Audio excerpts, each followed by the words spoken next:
Welcome to Body Work. Welcome back. It's Michael Rogers. Welcome to Body Work Boxing. It feels so good to be back. How y'all doing out there, man? It's Friday night. It's Friday night. Just got paid. Parties jumping all around. Nah, I'm just playing, man. I'm just playing, man. I came across something, man, and been a minute since I touched bases about Tank, man, and what's going on with Tank, man. But I've been kind of peeping something, man. I've been on to a little storyline that I've been developing.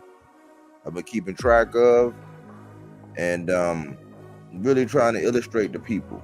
And something that's sticking out like a sore thumb to me for a lot of different ways.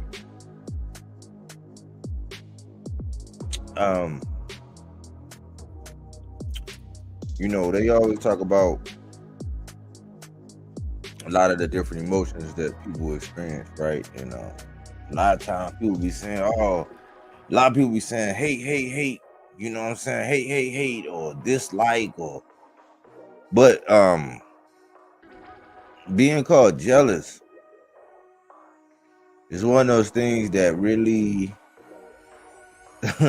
somebody kind of gotta admit that they jealous. Like that's one of them ones where you can accuse somebody of it, but they actually gotta come out and admit it.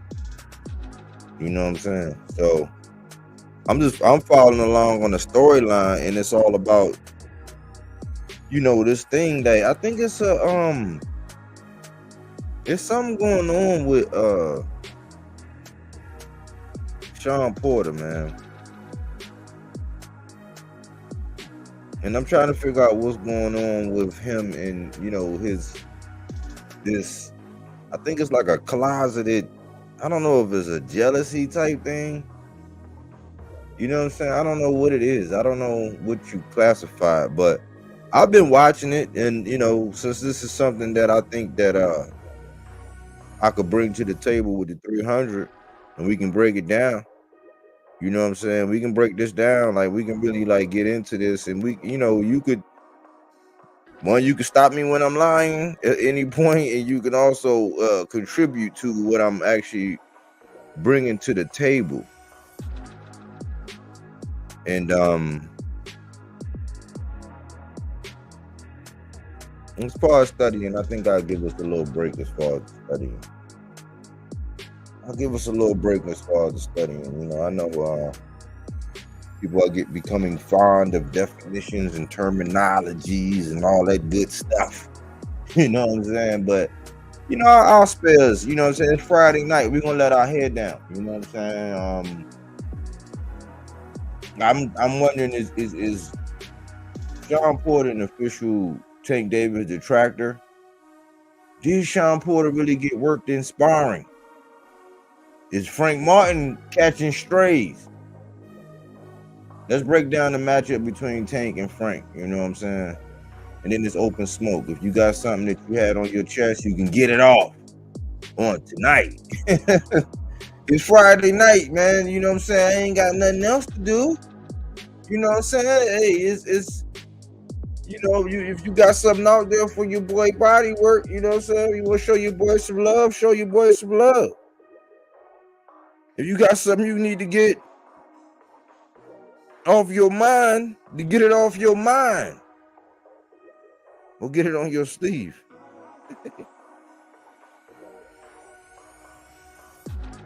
Let me just read one thing, man. Let me just read one thing before I even come out. I'm going to come out and get right into it, but let me just read one thing. When we think about jealousy, we often think about love and relationships, but this emotion can have an even broader impact. I can't help it, y'all. I can't help it. I got to give you something, man. I can't do it, man. Some people are growing accustomed to it. Somebody gonna look on the playback and be like, dang, I ain't get my fix, man. He tricked me, man. I ain't gonna trick you, man. I can't help it. I'm gonna give you something. This is a deeper meaning of jealousy. You know what I'm saying? This is a deeper meaning of jealousy. When we think about jealousy, we often think about love and relationships, but this emotion can have an even broader impact on different areas of our lives. It also has powerful effects on our mental health, leading to anxiety, insecurity, and low self-esteem. To better manage these feelings, it is important to look at deeper meanings behind these emotions. In this blog post, we will explore the causes and effects of jealousy by delving into a deeper mental health significance. We will then look into ways to cope with jealousy so that you can start to live a more fulfilling life. Oh my goodness, man. Jealousy is a real thing, man. Jealousy is a complex emotion that we often think of in terms of love and relationships, but it can also show up when comparing ourselves to others. When you compare yourselves to others, if you were retired and you was doing podcasts and you was running around doing a little something strange for a little piece of change like every other day, and then it was a man named Tank who could go dark on the internet, and everybody like, oh shit, what's going on? You might be comparing yourself to somebody else, man. It can involve feelings of envy, insecurity, resentment. Like, man, why I ain't have more pay-per-views? Why wasn't I Al's favorite? I mean, Al took care of me, but why? Why? And suspicion. Suspicion. But while it is a natural instinctive emotion, jealousy can have a powerful effect on your mental health. Like, man, you could be struggling, man. If you jealous of something, man, you got something going on, you looking side-eye or something, man, you might not be looking right, baby. You might have to be like, hey, B, what's wrong, man? Why you looking like that, man? Turn that frown into a smile, homie. Feelings of jealousy and envy can often cause anxiety, poor self-esteem. Man, you can't get your suits to coordinate right. You can't get your hairline right. They won't design your they won't even part your shit right. You know what I'm saying? And emotional self-sabotage. You know what I'm saying? That I think I can, no, I can't. I think I can't, no, I can't. I think I can't, no, I can't. To better help you understand and cope with jealous feelings, it is important to look at the deeper meanings behind this emotion. Causes of jealousy, various factors such as childhood experiences, parental relationships, and fear of abandonment can cause jealousy. For example, a child may feel jealous if their parents spend more time with their sibling than them. Though repetition such experiences can lead to fear of abandonment and insecurity in relationships, result in a continued feeling of jealousy. In addition, people may also form expectations of what others should do for them. And if these expectations are not met, they may experience harmful, jealous feelings. This emotion can significantly affect your mental health. In terms of relationships, jealous feelings can lead to anxiety due to worry or suspicion. It may cause people to doubt themselves and their partner, leading to insecurity and a lack of trust. Additionally, it can lead to emotional self-sabotage or subconsciously engaging in behaviors that undermine feelings of security or confidence. It can also harm one's self-esteem or belief in their abilities and value. I ain't gonna get, man. That's a real deep subject, man. That's a real deep subject. Jealousy. Jealousy. I don't know, man. I got a little birdie is trying to tell me that, man. It might be a little hint of that, man. We might be dealing with that. But look, I'm one of them ones, but like I said on Bodywork Boxing, man, you never know what you're gonna get. So what I said was, I seen the title. I've heard the video before, because y'all remember before when I had put up the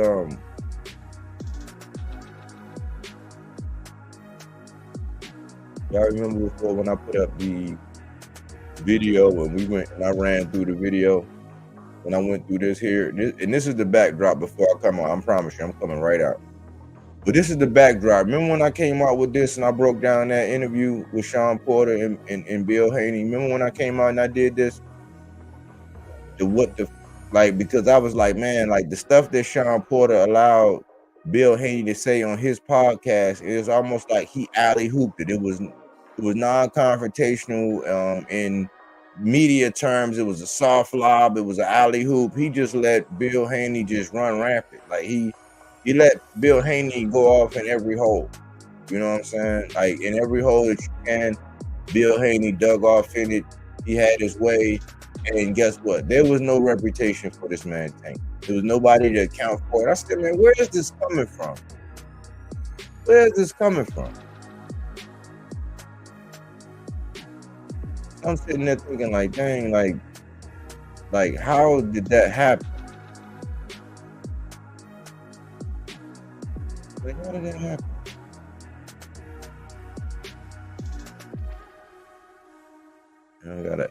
I gotta add what y'all want to see. And sometimes people be wanting to see it. They want to see it more than on the outside of the video. They want to see it on the inside. I'm gonna get right into this. So I gotta break this interview down, and then we're gonna talk some boxing, and we're gonna open up the floor. We gonna get down. I just gotta get this up here.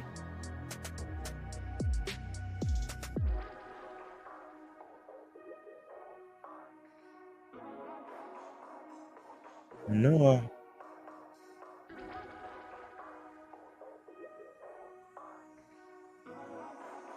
Here you go. Here you go, y'all.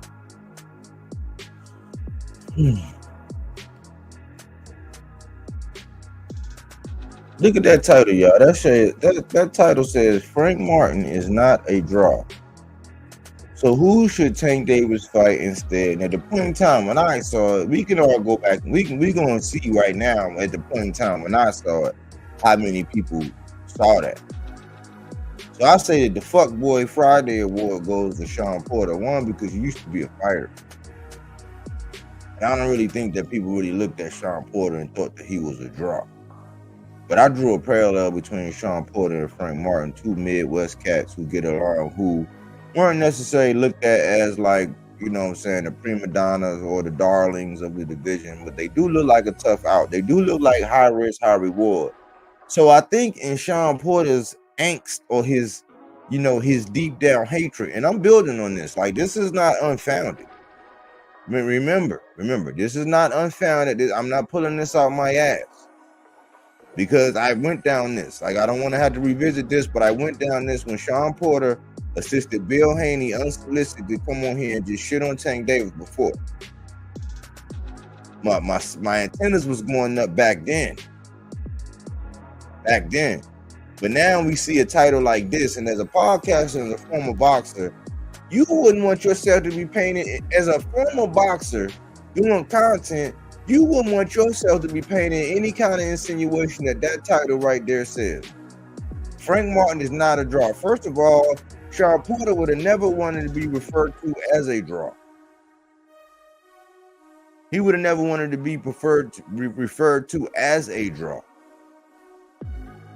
And to insinuate that, this is basically insinuating that TankDavis should forego Frank Martin. So that kind of looked like to me like you would be inferring that you'd be trying to take food off of Frank Martin's plate if that's what's going down with Tank.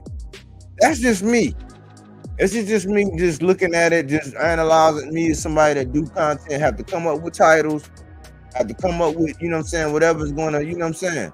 But at some point in time, somebody actually convinced Showtime Shawn Porter, which with Showtime, oh yeah, you're gonna get some spotlight tonight, buddy. The great Showtime Shawn Porter, the veteran guy that I highly respect, but right now lately he's been, in regards to my man Tank, he's been on some BS.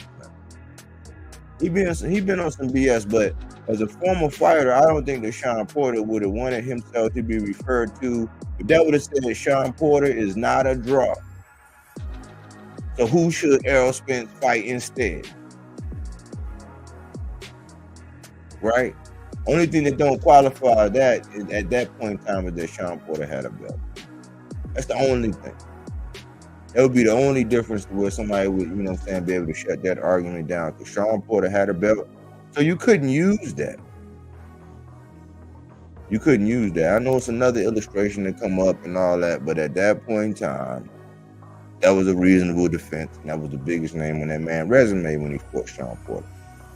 For those who you might be getting ready to try to jump over that way. But this is how I'm looking at it. Shawn Porter is starting to come out more and more, starting to speak out and starting to do little things to let me know that, man, I don't know, man. Did that sparring, you know what I'm saying? That sparring, because remember, TankDavis prepared Shawn Porter for sparring when he was getting ready to go see Bud. And we see how that turned out. And I see when the last time when this actually happened, when this whole thing right here happened, and Shawn Porter was chiming in, y'all know this is before TankDavis had went dark on social media. He just did that recently. You know what I'm saying? Allegedly. He just did that recently, allegedly. But when that happened, you know what I'm saying, Tank made some comments on social media about what happened in sparring with Shawn Porter. Now, we do know he did prepare Bud. And typically, I don't like to bring up sparring, but a lot of people had a lot of stuff to say about sparring. I'm just saying that if we can, you know, deduct or infer, I think Shawn Porter be feeling some kind of way about what happened in sparring. I do know that after that, it's on record. Don't make me pull it up where Shawn Porter was actually saying that Gervonta TankDavis was indeed, quote unquote, his words, special. He said, my father had already told me, but after that sparring, I realized what my father was saying, that Gervonta TankDavis is special. Do not take body work, boxing, word, or point of view from it. Let's draw from Shawn Porter. Let's draw from what Shawn Porter said if we do our research. But when he did this interview, this is when I started really saying, you know what? Did Tank really, you know what I'm saying? Did Tank really do something to Shawn in that sparring? I don't care about the sparring.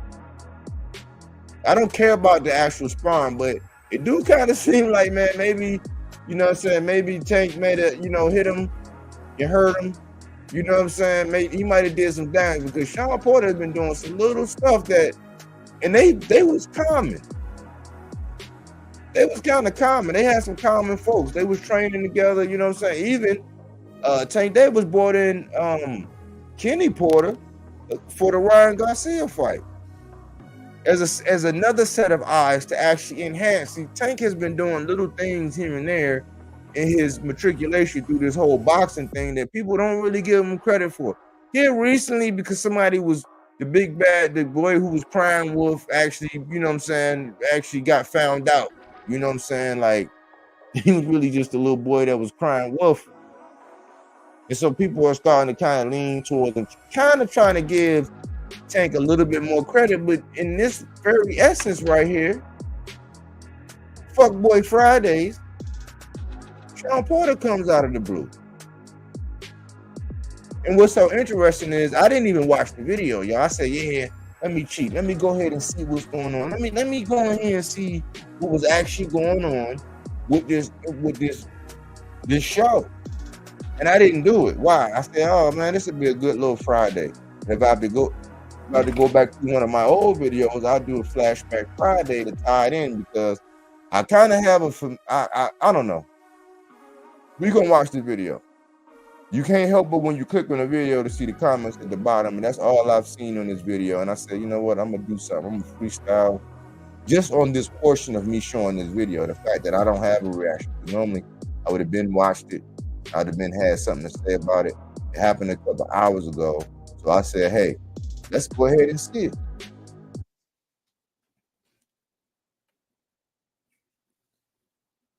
So what I'm gonna do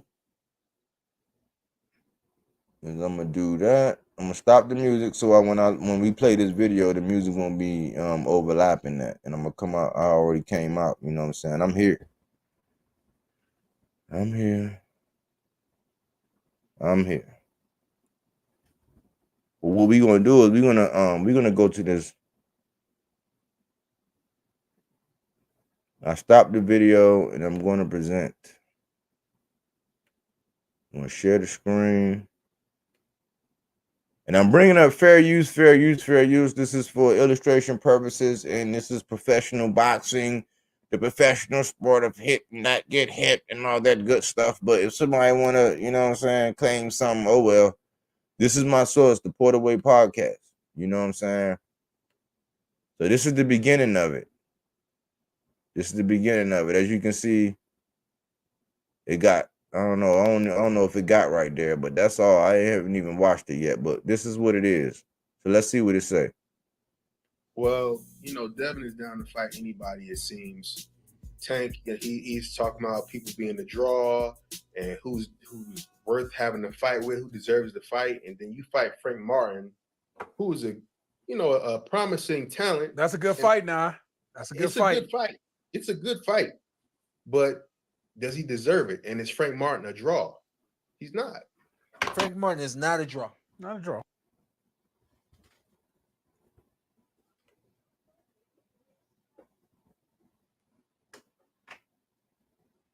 All right. Now, what we got to understand, this is what we got to understand, so to put everything into perspective, man, because I'm seeing this. See, this sounds like a misguided brother, and I gotta point this out for everybody, like right in the beginning. And this is the fact.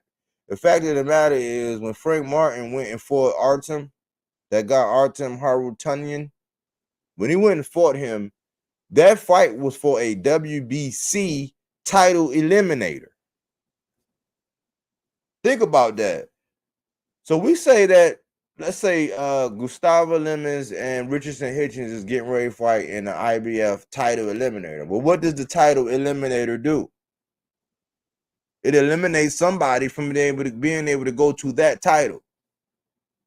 So the axis, if somebody's worthy, well, if he got himself up to have fought and won a title eliminator in the WBC, granted, Tank is got the WBA. But if he fought himself up and actually won a title eliminator in the WBC, that means he's next in line in one of the 4 major sanctioning bodies to actually get a title shot. And I hate when especially when professional boxers and people that claim they know boxing and people that go beyond just being casuals, talking from the side of their neck, shooting from the side of their hip, start talking. First of all, Frank Martin does deserve it because he already fought a title eliminator for a title. And that was the WBC. Granted, again, I say Tank is with the WBA. But still, son, the man fought and won a title eliminator. So that's one thing. Like, we got to start policing up the conversations. You know what I'm saying? People should be injecting or inserting little facts like that to say, well, some kind of kickback, some kind of something, right?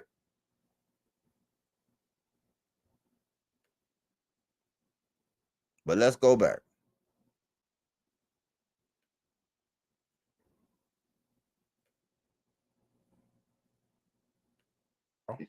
Not a And so draw. you want to talk about the numbers that Shakur is doing and the numbers that Devin doing, and you bring somebody that's never even headlined a fight before. But he feel like he can carry the card because I'm Tank. Yeah, he can carry the card against anybody though. Yeah. But don't say that somebody doesn't deserve the fight because they don't have the numbers. You know, we know you're the A side no matter who you fight. We know that. But you could fight Devin Haney and do a 60-40 split or 65-35. And same thing with Shakur.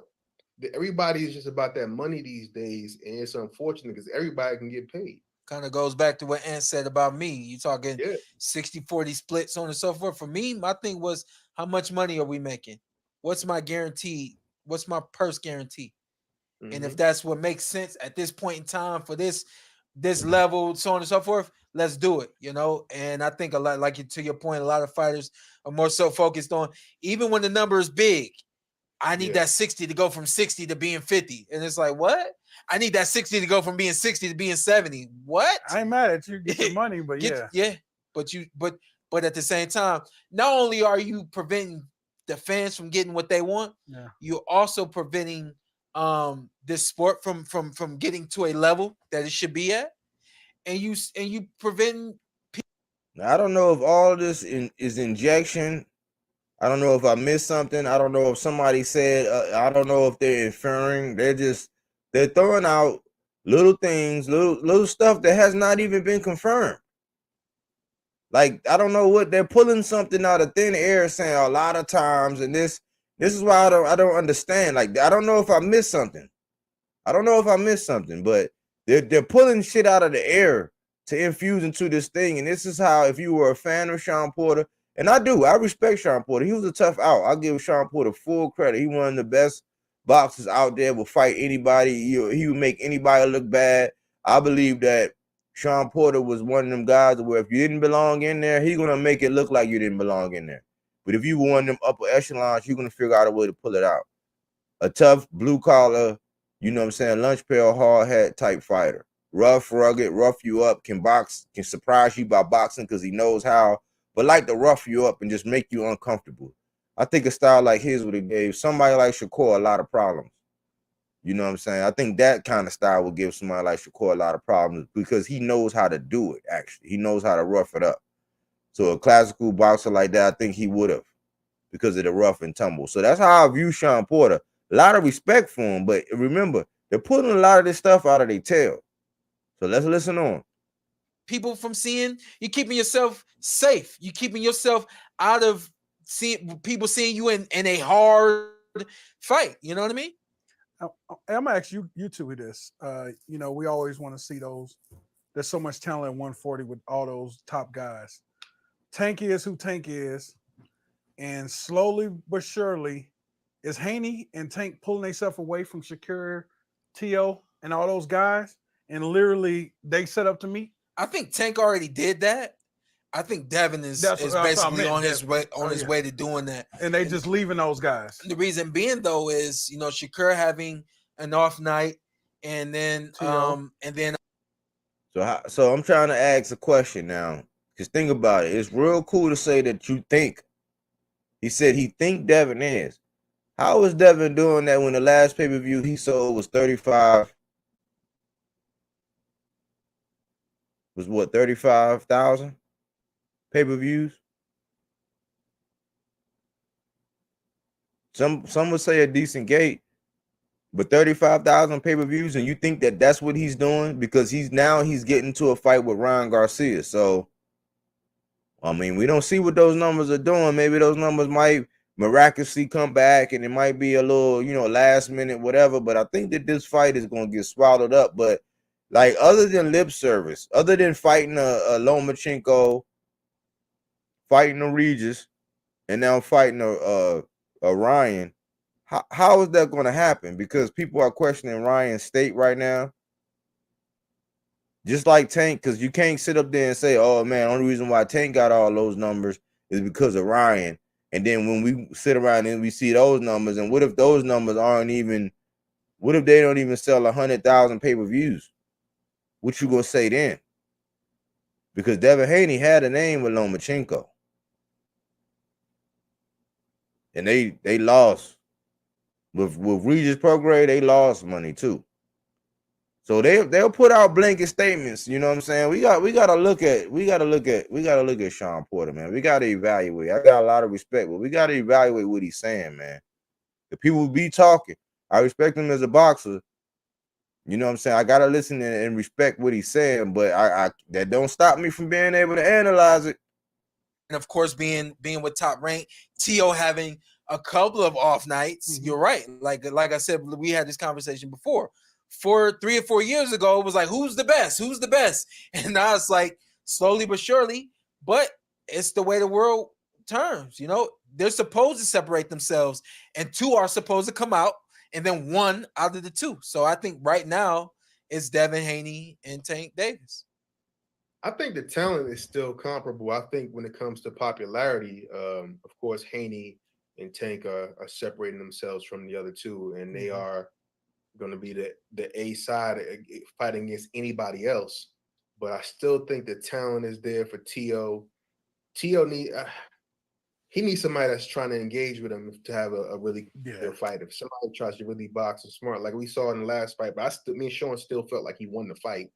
And Shakur. Don't say me and Shawn, me and Ant. No. Me and you said that T.O. won the fight. Ant said that he lost the fight. I never said he won the fight. Please. T.O.? Yeah.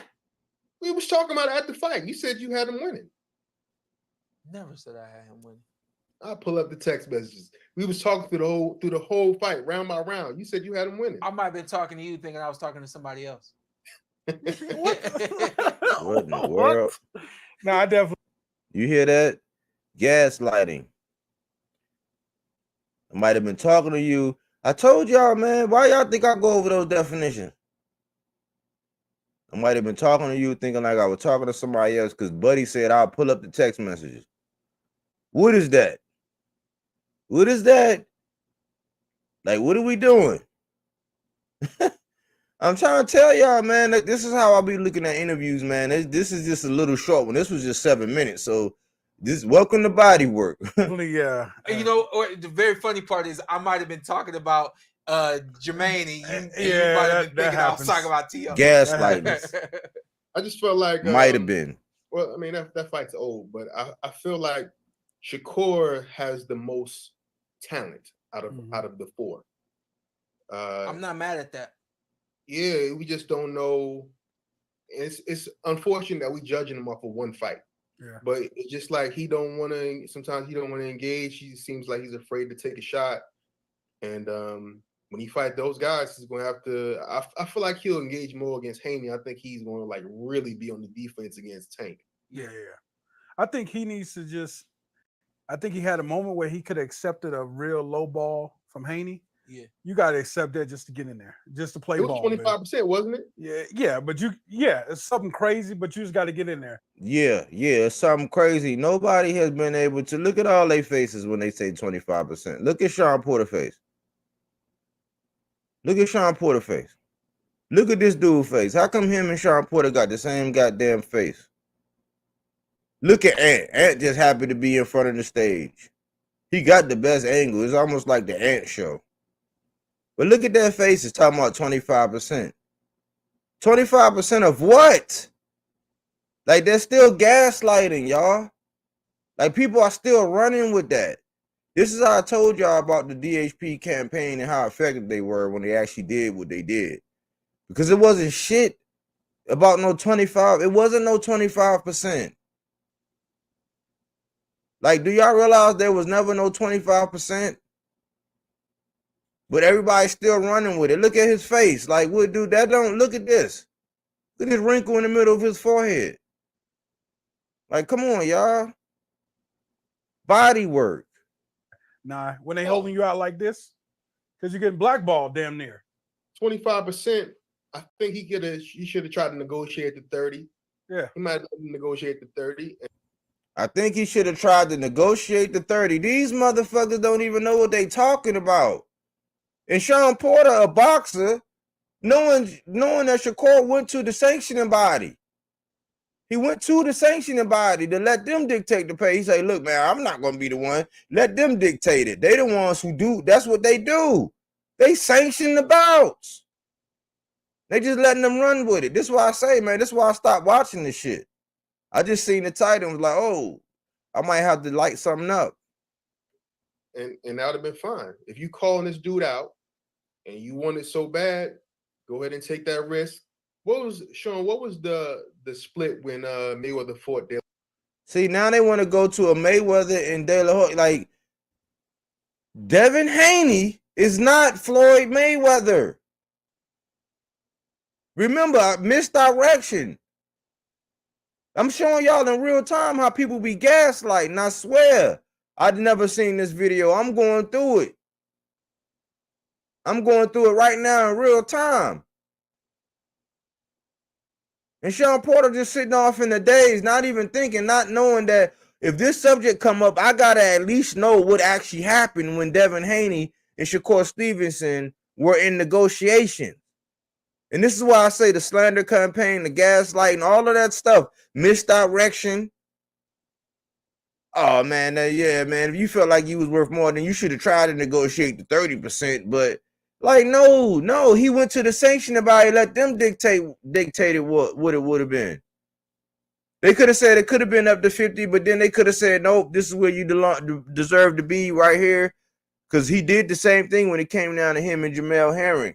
Except for he was making a lot more money, and so they sided with him because if he would have took what would have naturally been given, he would have been losing money. And they're like, hold on. Even though he is the challenger, he used to getting paid this amount. The champion is not used to getting paid a certain amount. They made it to where the champion was getting more than what he was used to getting, but then Shakur got what was more in line because they took his last 3 paydays, did an average, and calculated how much he was going to get for the fight. That's how that worked. This is a professional boxer with a whole podcast and a guest speaker and Ant who sit around and watch football talking about he blessed, who's just allowing them to get away with this. Here I am, a little old guy, little fledgling channel, just poking holes all through this. They just letting them get away with it.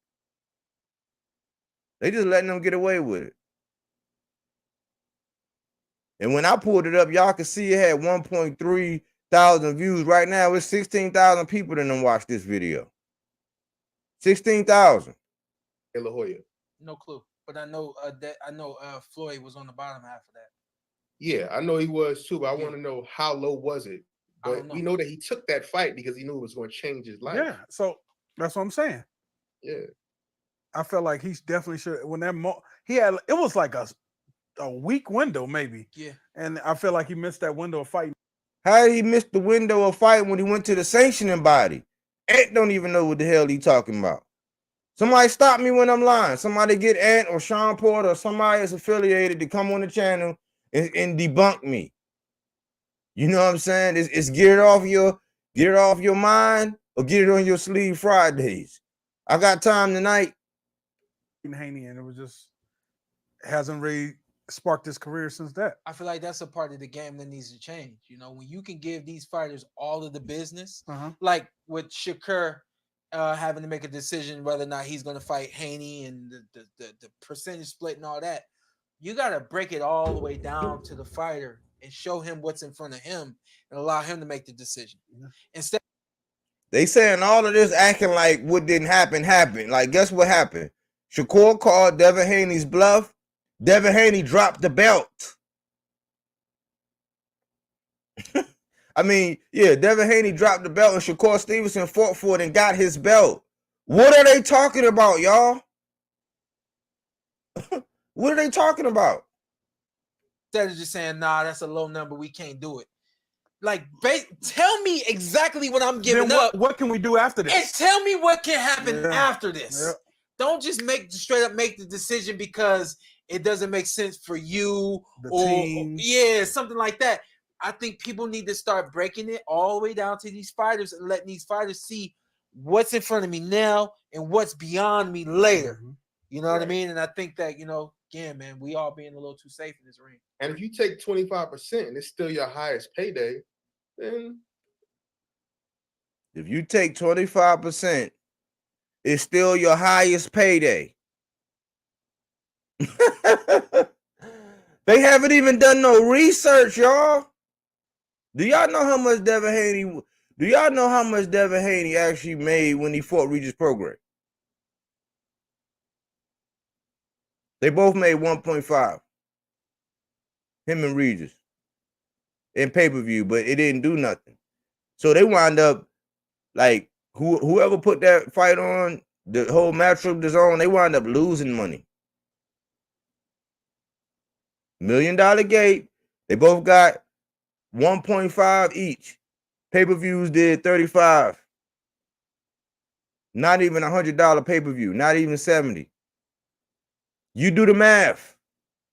Stop me when I'm lying. Stop me when I'm lying. They didn't even do the math. It's no way that at 25% of whatever Bob was offering, see, they didn't even do the math, the homework or the math on this. This is why I say, man, people are saying, oh, what can you say to a professional fighter and this? They put out stuff like this. False, felonious. You know what I'm saying? Like, they don't even know what they're talking about. It's no way 25% of whatever Bob had in the pot for the Devin Haney to defend all of them belts was going to be Shakur's biggest payday when Shakur made $3 million against Jamel Herring. I have the videos where I was actually showing that Devin Haney was lying. And I'll pull it up in real time. I'll go to the video when I actually spoke on it in real time. When they was just letting them get slandered. So they didn't do no homework. Shawn Porter just letting this man run rampant. This shit is spreading over to Shakur Stevenson in this interview. I didn't know it was going to go like this. I thought it was going to be more about Frank. But they didn't even give Frank no kind of shine, even though he for the WBC eliminator. He might not have had his best performance, but as far as the WBC, he was next in line at a title shot.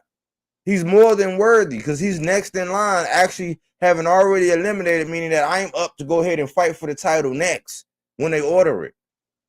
They didn't do no research. But who am I? Yeah, you got to make it make sense, man. I did make it make sense. Everybody come to you, especially if you are who you say you are, you think you are, you know you're gonna win. Then you make everybody come to you. That used to be the conversation. We win the belts, and then we win the belt, then we control the game.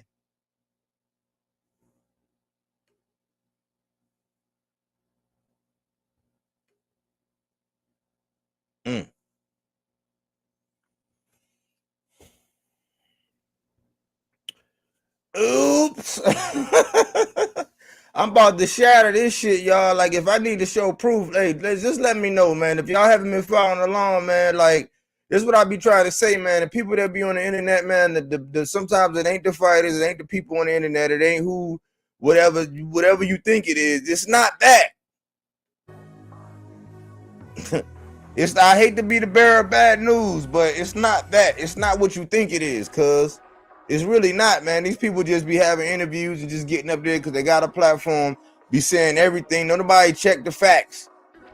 Y'all know that commercial with the Car Fox? Y'all remember Car Fox doing the car facts? You know what I'm saying? People don't be doing their boxing facts, man. They don't be doing their body work checkups. You know what I'm saying? And I'm just now getting around to the comments, y'all. I'm here, y'all, but this is funny to me. This light work for me, man. This is all in the day's work. This is a couple minutes work. That's why I say, man, if I had the time and the leisure to be able to oblige the internet with my presence, to be able to talk boxing talk all day, I would kill it. Help me on my conquest, you know what I'm saying? May Lazar Bar, body work. You know what I'm saying? Jose Rodriguez, my boy, was popping. Body work, boxing. Salute, Jose. Ghost. Yo, what's going on today? Salute, Ghost. Bubs in the building. Salute. Subscribe to Bubs. You know what I'm saying? He bubbling, man. We chopping it up. We said we gonna do this thing till we on yachts. Champion Sports Boxing, she putting out more content, man. Take time out right now. If you can, Champion Sports Boxing, put your link in the chat. Subscribe to Champ Sports Boxing. Subscribe to Bubs Boxing. You know what I'm saying? We know why. Exactly, Champion Sports Boxing. We know why. Like, it's crazy out here. I just bet against anyway. Oh, my gosh. You just bet against anyway? You taking more bets? Oh, man.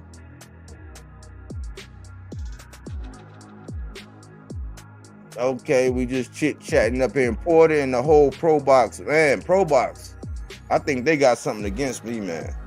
Pro Box got something against me. I got proof. I can show you, man. I can show you with Chris Algieri. Man, they don't like me, man. Probably something going on over there, man, but I'm not going to get onto them. I don't like to say it, but American boxers are not a big draw right now. They're not, but we got to look at the context of why he was saying it and why would you be saying that? Out of all the things to say, Frank Martin is not a draw, so who should he fight instead? Like, all of a sudden, Frank is a nobody now. Like, I told y'all they were going to come out and start saying a lot of things about Liam Paro, a lot of things about Frank Martin. And here we are. I be calling it out. Saludos, chat. Coquille. Time for body work. Crawford don't sell, numbers don't lie. The biggest consumer of boxing are Spanish-speaking countries. From Spanish market, Mexican are the biggest consumers. Yeah, y'all support, and they know it. People know it.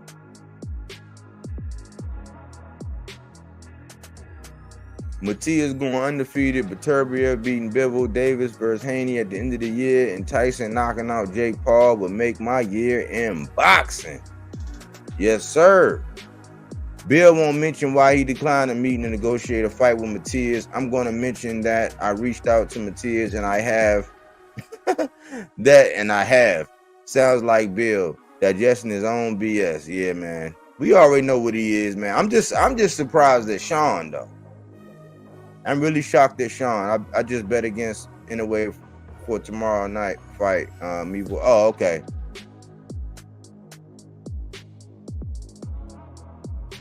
What? He already beat and well, no. Oh, you talking about against Neary? Oh, you just put your bet down against Neary? I feel you. Bodywork. Sabril trying to set up a live to clear some stuff up. Been saying about Sabril Dadashare fight.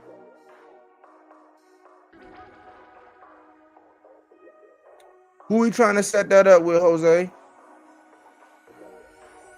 Shawn Porter be confusing me. I don't even know whose side he be on sometimes.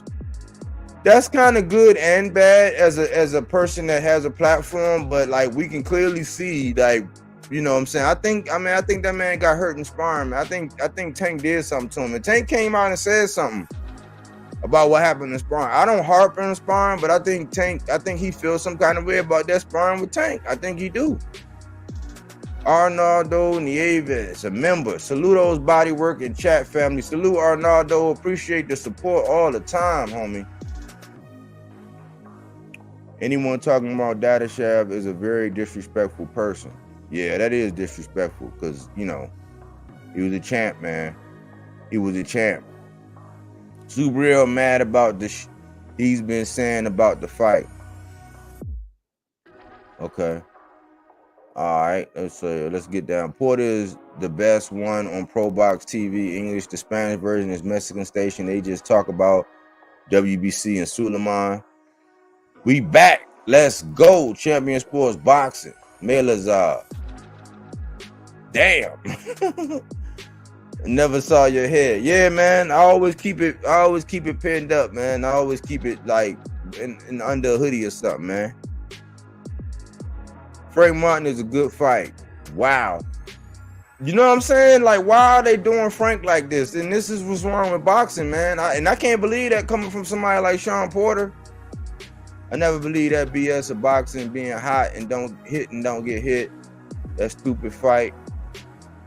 Let's see. Isn't a lie. Frank Martin isn't a draw. TankDavis isn't a big draw either. Tank need Ryan to sell all those pay-per-views. Tank is a draw. Tank is a draw, but the thing is, people don't say that when it comes to Canelo Alvarez. And when you look at the numbers in the last couple fights and you compare their numbers, nobody says that Tank. Nobody says, "Oh man, Munguia ain't a draw when Canelo pick him." Nobody say that. You know what I'm saying? They just do that when it comes to Tank. That's the truth, hard fact. Frank deserve it, and honestly, I think it's a really good fight, and he has a chance. Yeah.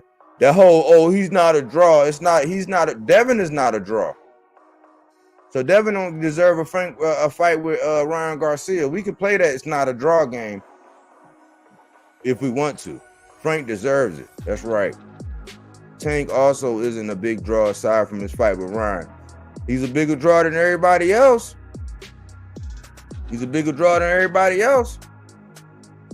In the USA 135 and not a big draw all over. Listen. This man like Devin Haney did 1 million. He did 1 million. He did 1 million out there in the Bay. TankDavis sells out arenas everywhere he go. So even if somebody don't buy no pay-per-view, he's doing multiple millions of dollars selling out arenas. Like we gotta put our goggles on right and start looking at numbers and what really matters. As far as pay-per-views, yeah, the pay-per-views are icing on the cake, but people are coming out. He's doing multiple millions of dollars selling out every arena he goes to, from San Antonio, Atlanta, the Barclays, like everywhere. You gotta look at this thing into perspective. Tank would be the favorite, but Frank is going to be a tough out. To be honest, Jose, I really overlook who's the favorite at the time because anything can happen. Yeah, favorites and all that, you know what I'm saying? When you putting down some work, you know what I'm saying? When you putting down some work, you know what I'm saying? You trying to place a bet or something that matters. Outside of that, it's a fight. I understand that what Porter's trying to say, boxers this day ask for a lot of money without selling tickets or pay-per-view. You can say that, but I'm trying to see, I think differently. I'm trying to put what we're missing here is the context of this video. What we're missing here is the context of this video. See, this video, if we really listen to what this video, if you just looked at the title of this alone,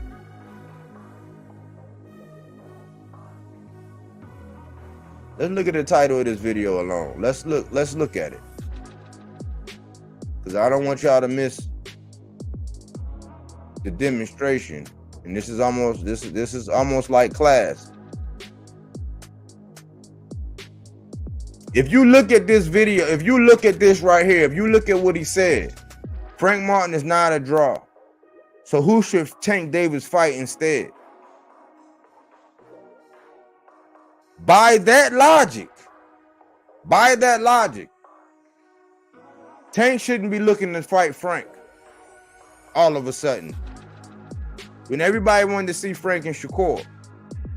And ultimately, everybody wants to see Shakur and Tank. And everybody want to see Tank and Devin. So in the concept of what I'm saying in this video and why I'm coming up here now is why is Shawn Porter saying this now? He could have talked about anything in the world. Why slander Frank Martin? What do Frank deserve to say, oh, I'm not a draw? Since when does he care? And this is what bothers me about boxing. As soon as we get a fight, because they're going to do this when when that ink dry and Liam Paul fights Sabril Matias, somebody's going to say the same thing. Well, who is Liam Paro? Why should Liam Paro get a shot? That's what he's saying. Frank is not a draw. Who should Tank fight instead? That kind of logic is the logic that robs us of actually seeing good fights. Why do we care if he a draw if at this point in time in boxing the sport is getting it right with a solidified contender? And that's how the mind, that's how you start looking at fights and how you get wound up and how you start saying, you know what, who else would Tank fight?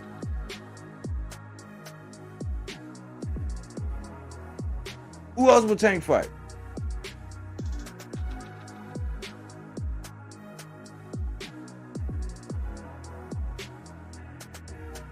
Shawn Porter don't make no damn sense, bottom line. Shawn Porter don't make no damn sense.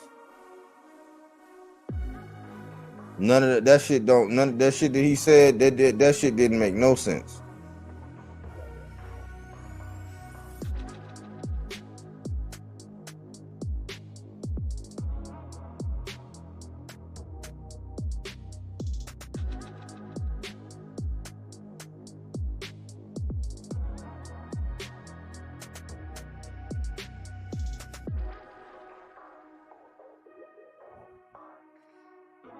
Sam Arnell, big up, body work. We in here. Salute, Sam. You know what I'm saying? Welcome back. I don't know. I think Tank said regardless who. That's what I'm saying. Regardless who you put on there, and see that's the argument that they say where they be like, oh, it don't matter who on the other side. Tank can pick whoever he want, so it don't matter who's on the other side. You can't have it both ways. We all know that whoever get on the other side, Tank gonna sell. The fight gonna sell. But you can't look at that the whole Ryan thing. Everybody want to cinch it and harp it on that. But who else did bigger than that? Because when you think about it, Earl Spence and Bud didn't do it, and they was fighting for a welterweight undisputed. They didn't do that number. They did half of that number. So now they done set the standard, but because they set the standard now, every time Tank come out, he got to do that. That's not realistic. That's not realistic, man. That's why I said we get washed up. You know what I'm saying? When you start looking at boxing talking, you start just like, you let your guard down, you let some shit get off in your broken and your line of thinking to where you start saying, oh man, yeah, okay, I see. No, man, no. Nobody's there to stop and say, hold on, man, stop. Wait, like, what are you talking about? Everything you're saying don't make any sense right now. Like all that shit they said about Shakur and all that, none of that shit made sense because none of it was facts. It was hearsay, cannon fodder.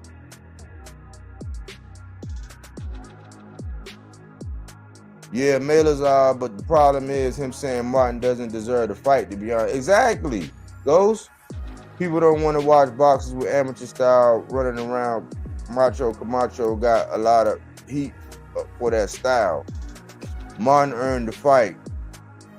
Isn't about deserve. Pick and choose, Champ Sports Boxing. Pick and choose. Ghost, I missed that part. But in this case, he deserves, okay, they going back at it. Devin needs Ryan and Tank to sell. We told y'all that. I told y'all that with the Rolly, when I played the whole Rolly thing, man. That was the whole Rolly lesson. We learned that from Rolly when I played that video about Rolly. People just say, I used to pay a lot of money to watch 3 minutes with Mike Tyson. People love KO. Regular people don't like to watch 12 rounds of running around. Receipts are important. I have them. Trust me. Man, I like to do it on the screen, calling Shawn Porter out with proof. You can tell Shawn, though, he was texting someone else, not trying to hurt their feelings to not lose a potential interview. I don't know who that dude was, but I mean, that's why I say I don't want to interview. I don't want to interview because then when you don't want to check somebody and you don't really want to make sure that they understand what they're saying, you're gonna look like a sucker when somebody like myself look at that and be like, nah, man, y'all was just shooting from the hip. You don't know what you were talking about. None of that shit was verified. It's not true. It's not true. Oh, maybe. And well, it was a period about, look at Ant. Ant was like, go back and watch it. They were just shooting from the hip. I think Shawn is a little sour about the Tank sparring comments. Yeah, he is. I think it's a lot of truth to what the fuck happened in that sparring. Ronald Lusant, salute, Ron. These people work for WBC and Bob Arum. Bill Haney is a politician. He manipulates a lot of matchmaking. Aaron Jones, salute. That dude on the screen don't know shit. That's what I'm saying. That dude didn't know shit, man. I was like, no, I did that live. You know what I'm saying? They might try to get at me, whatever, but they did that live. That dude don't know what the hell he talking about, man. And Shawn and them were just letting it go, and Ant was feeding on. I'm like, this happens a lot, y'all. And then people say, oh, man, Shawn Porter, he probably gonna be in the Hall of Fame. Who are you, Mike? A motherfucker that's been paying attention, and just because he going in the Hall of Fame, that don't mean that he was telling the truth. That don't mean that none of that shit made any sense.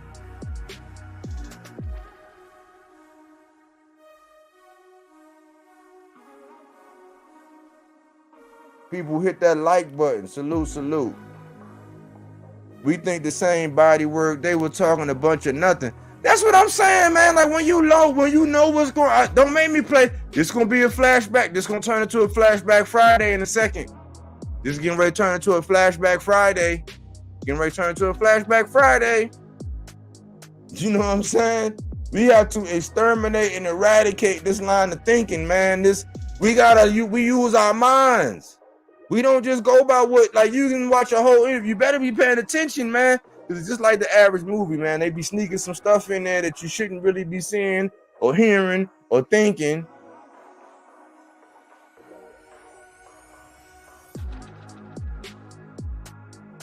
Bill Haney turned that podcast out. A lot of people take facts what Porter say, man. It's not, man. Like, it's not, man. I'm trying to tell y'all, Haney has most of the YouTube channels in his pocket. Yeah. Bill runs over 15 podcasts. Yeah, I see. Like even when they know that he lying, like he really has a control over the people. I can't. He's in the yeah. I can't do it, man.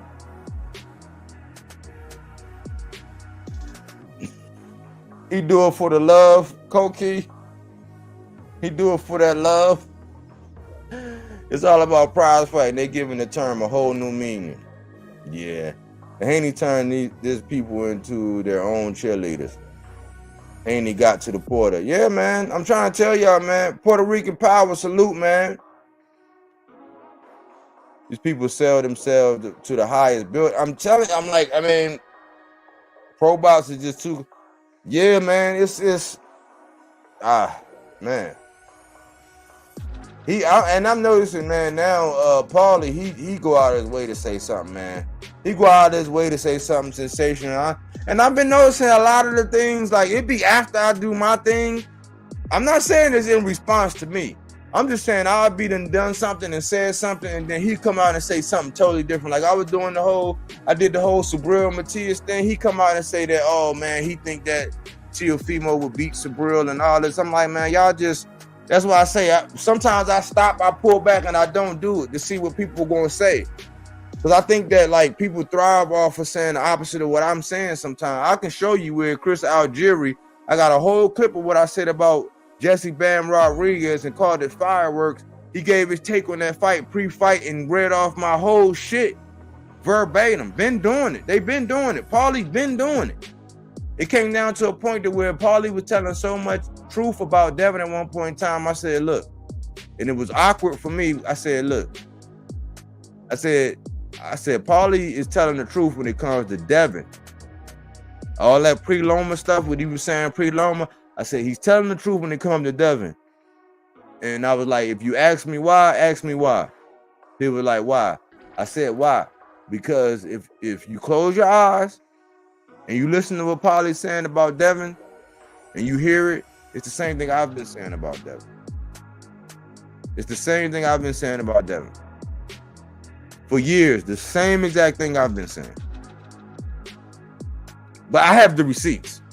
You know what I'm saying? Because YouTube is rough. I can't compete with these big-ass channels. They play all these games and act like the same way Jay-Z was doing J. Cole and Beanie and Memphis Bleak and all them, how he was doing them. I can't compete with that.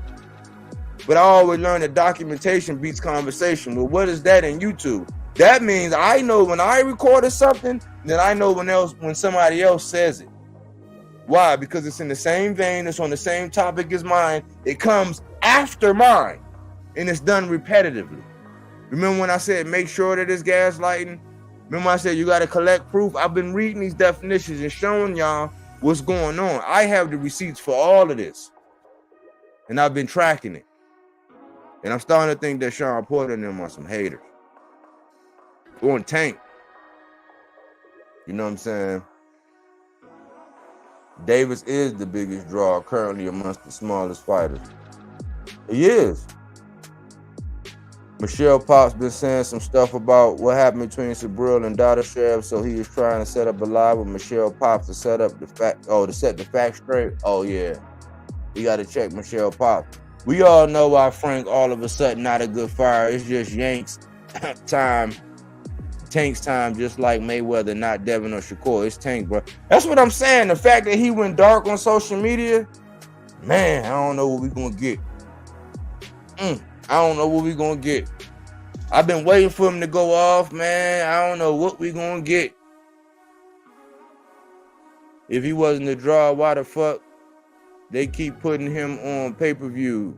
Niggas be stealing them. They know the numbers in today's market. They know. Most people are still in the fight, even with that. Tank is still a draw. I know people come out, they watch, like you already know, because when you go and you ask somebody out and about, they be like, hey man, when, you know what I'm saying, when you start talking about it, they be like, hey man, when Tank, man, when Tank, you know, Tank.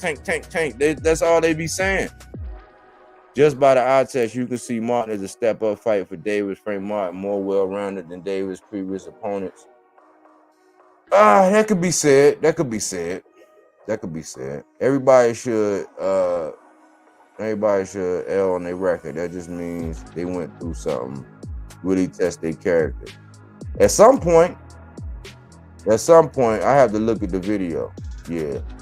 Bodywork, you should look at past videos of Shawn Porter talking about Frank Martin. LOL. He literally said Frank Martin is the goods. And next up, now what the fuck happened? Touchdown. You know what I'm saying? We ain't gonna move no goalposts over here, Aaron. You know what I'm saying? Exactly, Bodywork. Yeah. You know what I'm saying? Like, Bodywork, there's a channel I won't mention that already started the Matthias Liam Paul conversation and saying he chose him instead of T.O., trying to say Matthias a duck, haters gonna hate. I told y'all, but we've been putting the stake in the ground, we've been waving the flag, and we've been holding it down. They're not gonna do that. That's just really, you know, that people are getting onto that conversation just because they see this getting views. They trying to get views, they trying to come up. We already know that, man. We know. They can't fool us. We on it, man. Ghost, you know how it is. They always want that clout. Pearl also good for Matthias. He's undefeated and a tough opponent. We said they was going to do this. We said that this. It's funny Sean said that about Frank right after Bill was on the podcast. Exactly. And if anything, you give a young brother, but then again, Shawn Porter never been a pay-per-view draw. Shawn Porter don't know what it means to be blockbuster. He don't. You know what I'm saying? He don't. So, I mean, I'm not going to take away from him. He's a legend. I respect Shawn Porter, but, man, when it comes down to the tank, hey, I'm separating his career. It's like people separate Joe Budden as a rapper to Joe Budden as a podcaster. I'm separating Shawn Porter from a boxer to Shawn Porter being somebody with a podcast and the shit that he allows to go on. In this video, this is all about what he allows to go on in regards to the name of Gervonta TankDavis. It's looking funny in the light, cuz. Real funny in the light.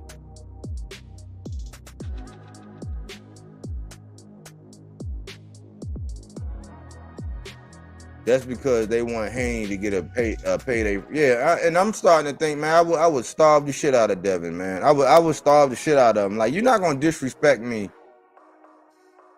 Looks like a headbanger from WWF 97. Dude always on with his knee pads on for T.O. and hating.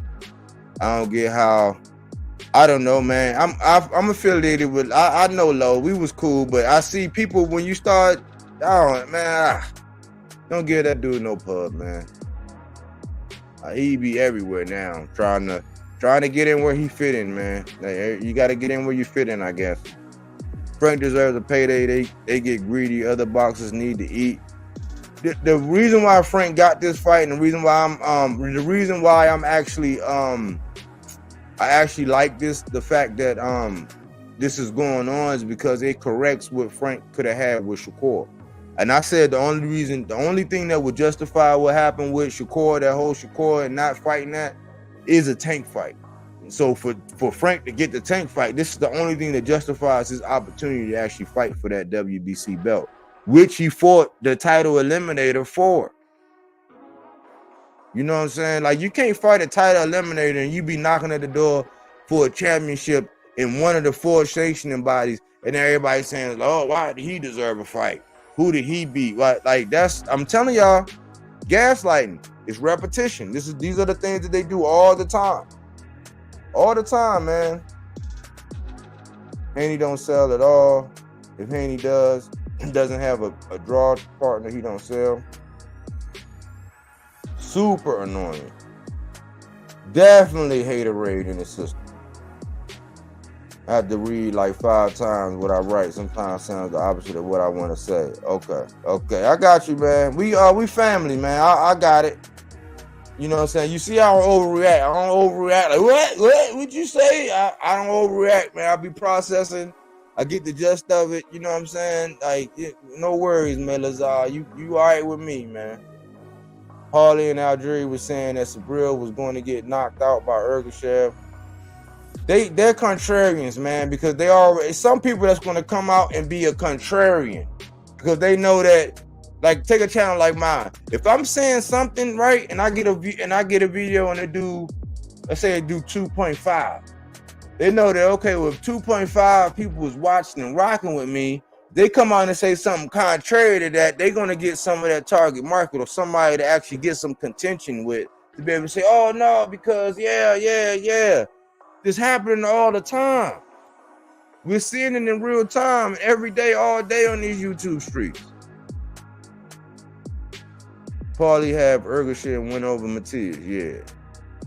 I can't stand Paulie, yeah, man. He gets annoying. Body work. You might not be able to compete with the big channels full of blind followers, but the truth stands tall, always, not false info. Keep up the body work. Salute. You know what I'm saying? I can't. You know what I'm saying? That's why I do what I do, man, because I'm going to stand. Like, I don't have to take down nothing. I don't have to do, you know, this is what it is. I appreciate that, Ghost.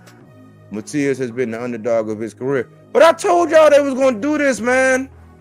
That's why I sent the ticker underneath the video. It's in the ticker underneath the video. Will they start to, basically what I say, will they start to undermine Liam Paro or start to tear down his reputation? I told y'all these things were going to happen, man. It's like me letting you know, hey, man, a storm getting ready to come. Pull down those blinds, secure those windows. You know what I'm saying? Get all the, bring in the water. You know what I'm saying? Like, Josh John, what up? Salute. What up, bro? How you doing, man? Didn't get the notification. Yeah.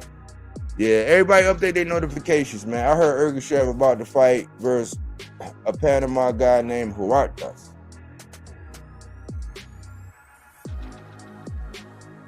True. He might be. I got to check up on that. Said Matias is not a special fighter. He say his name says it all. I said, hey, look, because what I just tell y'all, because they know there's a market of people that's pushing for that. They know that it's a market to be anti. You know what I'm saying? So in hindsight, they could be like, dang, I ain't know he was going to do him like that. I knew he was like that, but dang, I ain't know. They flip-floppy. They're going to go whichever way is going to get them more likes, clicks, and views, man. If you real and you on it, I'm gonna stick with it. I'm a outline in the fashion that it needs to be. The minute you get fake, we're gonna get off. You know what I'm saying? The minute you get back on track, you know what I'm saying? We're gonna put it back in perspective and talk about it the right way the whole time. We don't gotta make up anything. We make observations, we state facts, we do body work. You know what I'm saying? That's what we do. I don't think Matias was underrated. I think he wasn't properly promoted. If Matias beats T.O., Punt going to definitely delete his YouTube and go on a hiatus, man. He done went from everybody, man. He used to be Devin Haney, it was T.O., then it was, you know, I don't know, man. We giving that man too much publicity, though, over here, man. We saw how Belonga Zayas were promoted to the Puerto Rican market. We'll make excuses for T.O. when he loses. Salute, Angelina. Hoki say facts. I really dislike some of the old fighters saying this sort of things about other fighters not deserving a shot because they are not known, which at one point it was everyone that's, man. Yeah, but like to know that Frank Martin was a late starter, for one. He was he started late, almost like Regis. Started boxing late, you know what I'm saying, for him to do what he do. And Frank got a nice resume when you look at it. He beat Michelle Rivera when he was juicing. So how Michelle Rivera going to have an opponent like Lipinets, and then he's you know playing this game with Subriel, but he was a notable opponent. He been fighting the same people. He fought a dude that Ryan fought before. He fought a couple dudes Devin fought before. Like, but now he fought a title eliminator, and now he ain't nothing.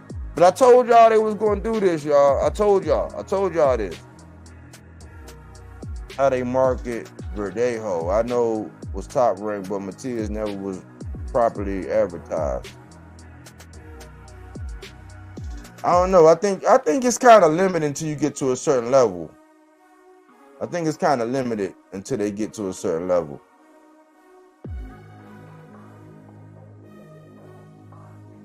Am I that far behind?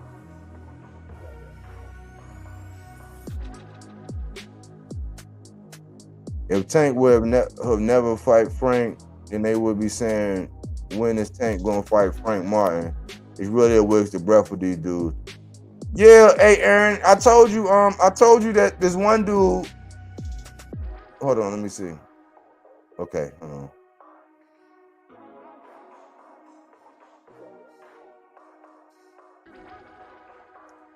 Instead of pushing for fights that are good, then the numbers would allow behind by. Let me see. Instead of pushing for fights that are really good, then the numbers will follow behind by putting a great show out for the public. Yeah, they know that, man. These guys, I don't know what Bill, I don't know how much of a bag he getting. I don't know if the zone, I don't know if that promotion bag. I don't know, man.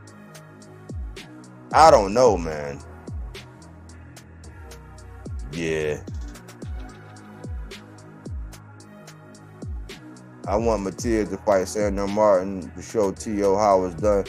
He gonna clean up, man. I think he's gonna clean up the division, man. I really want to see a Yukon Bayev versus Teofimo. That would be interesting.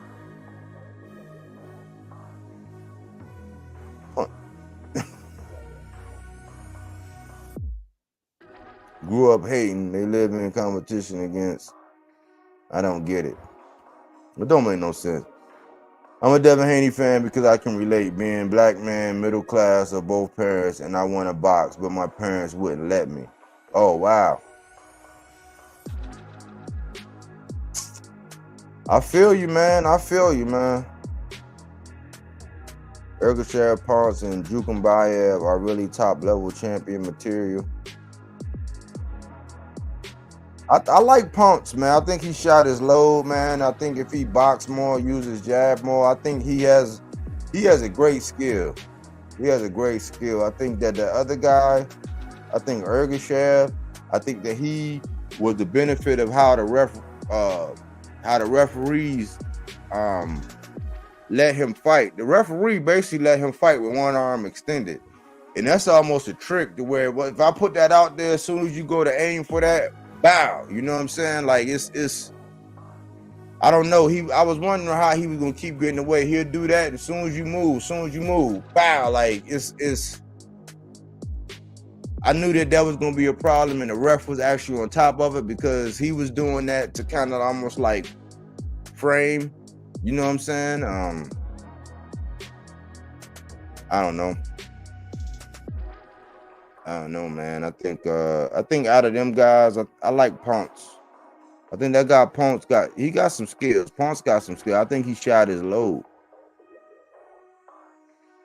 Ergashev is fighting soon. He's training again. Hopefully he won't have excuses again. Dude is great talent and physical size. Just has the mind of a child. Ergashev, I thought he retired. Now he's saying he was stabbed in the leg 8 months before the fight. Really?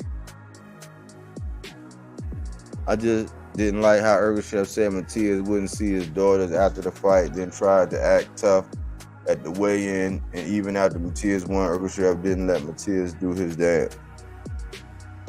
Wow.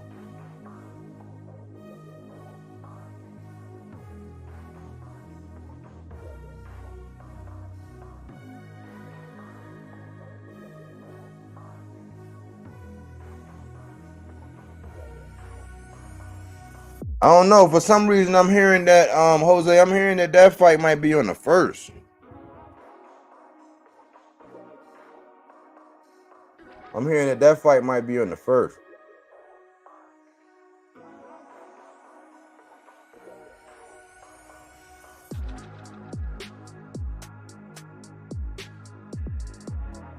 Hey, Aaron Jones, man, what you got going on, man? Come tell the people what it is, man. They ain't heard from you in a while, man, about Tank, man. Come tell the people what's going on with Tank. Break it down, man. Because I don't think we got the right version. I'm starting to question who is the right voice for Tank out here, man. I don't really see no advocates. Everybody want to put his name out there to eat off of, but people that speaking on them, man, that got some their hands involved, man. It seems like they all on the wrong side, man. I'm definitely buying those fights.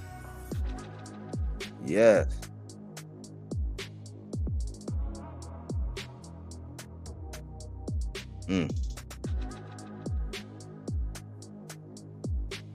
Yeah, I'm trying to go too.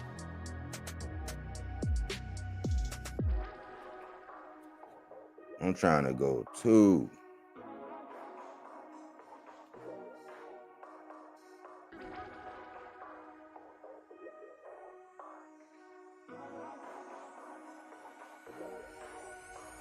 Who will join tonight? You know what I'm saying? All right, my man Aaron Jones will get up here, man. Let him break it down. Man, Aaron Jones was like my day one, man. He been on like before when I ain't really had hardly nobody watching, man. Aaron Jones was rocking. He was the first one to let me know, hey, man, you ain't tripping, cuz. You all over it. You know what I'm saying? He was following along as well, man. And I don't think people put him in. People don't put Tank and what's going on in perspective. You know what I'm saying? But yeah, man. Aaron Jones will get up here and break down what's going on, man. Because I said, man, Tank my guy, man, but I'm not gonna be one of the people that gotta use his face, use his name, do videos about him all the time just to do my thing, man. I said it's enough people doing it, but they don't do it right, man. Some of them, some people are doing justice. I think some people are doing justice, but I think that it's I think he officially got the Floyd Mayweather approach to where a lot of people want to see him lose. He's not getting credit for anything he's really doing. The people that he's fighting, the caliber that he's fighting. All right, Aaron Jones say about 10 minutes. Okay, that's cool, Aaron.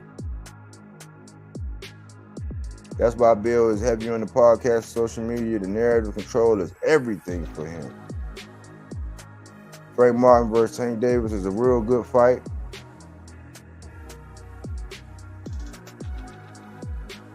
$140 is the tightest right now. But when was the last time we saw people get knocked out? That's where us fans embody thirsty.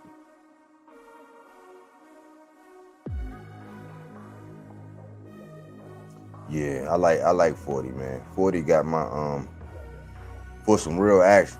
Yeah. I think Frank Martin would be the first legit 135 fighter Davis got. Legit 135.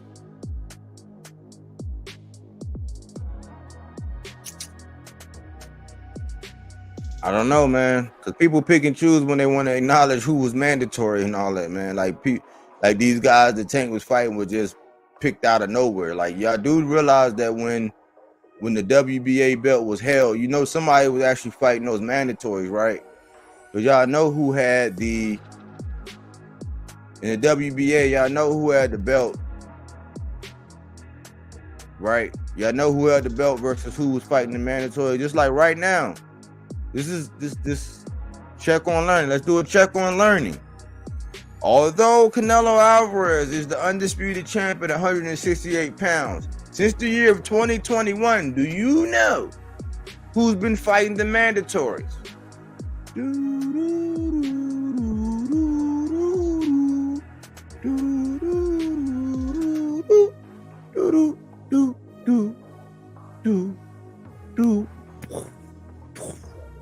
Who been fighting the mandatories since 2021? Even though Canelo Alvarez is the undisputed champ at 168. In the WBA, who's been fighting the mandatory since 2021? Somebody, anybody. If my judgment serves me correct, I don't know how many people hit the like button, but I know it's saying that we got 17 eyeballs on this screen. Canelo Alvarez is the undisputed champ at 168 pounds. In the WBA, who has been fighting the mandatory since 2021? Who?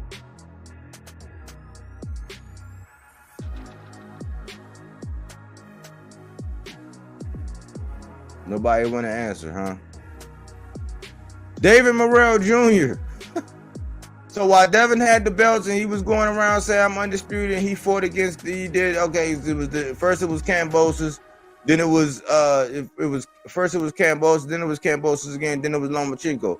Who had the WBA the whole time?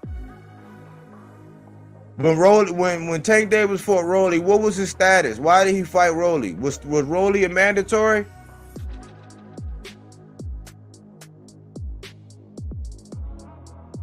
We be forgetting the circumstances. We be forgetting the circumstances behind it because we be listening to all these narratives going on, man. Like, that's why I be like, you want to pick and choose, you know what I'm saying? It's to the point in time. It's just like in history. It's a lot of scholars that got together and they decided that, hey, we got to do something about this history. We got to do something about the fact that they are actually really teaching this history in our schools. They're really teaching us that somebody discovered a place that he really didn't discover. You know that, right? You know, it was a group of high-powered scholars that was getting around to actually coming out with a new curriculum. You know what their problem is? For one, the biggest problem is they can't agree on minutia. Like very, very, very small, fine detail. Instead of just getting out a bold print and getting something bold to actually be more in line with what real history was, who did what, who was where first, all of that kind of stuff, get it all down, they get misguided by very, very small minutia. Very small, right? The other problem is, every time they get ready to form and say, hey, we're going to come out with this curriculum to actually put out something, an alternative, a more accurate approach to what really happened in history, somebody comes out and they make something. They either come out and do a project, a documentary, write a book, a very popular book that gets spread. And then people, they put it, sometimes these things wind up on college campuses, their studies. People make them very popular, like it gets ingrained into society because once you learn it, you're reporting it, you're teaching it, you got to listen to people present these things. You might even have to grade somebody that's actually speaking on it, so you have to get engulfed in it. Every time they come up with that, the people that can't get together and establish the new history because they keep getting caught up in very fine minutia, every time these other opposing people come out with it, they have to stop what they're doing and put out something to refute what these people are saying. That's what's happening in boxing. If I know the truth, I can outline the truth. One Monday, Tuesday, Wednesday, Thursday, Friday, Saturday, Sunday. I'm outlining the truth. I know the truth. I'm just gonna keep putting out the truth.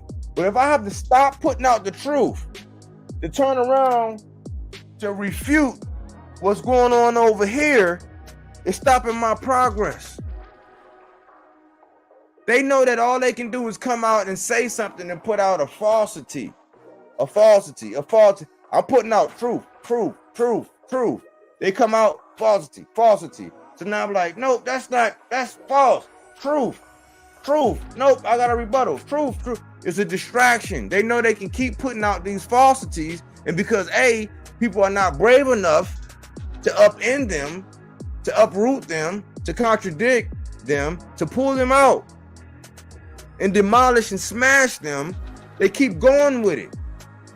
Then when somebody come out and be like, that's not true, it's been ingrained in your mind thinking that you knew what you thought all this time and you didn't even know what you were talking about. That guy up there on that screen was a prime example. The fact that and Shawn sat there and let him do it is a prime example. Shawn Porter probably get it in the Hall of Fame. He probably is. I don't know. You know what I'm saying? If he probably would. He probably would.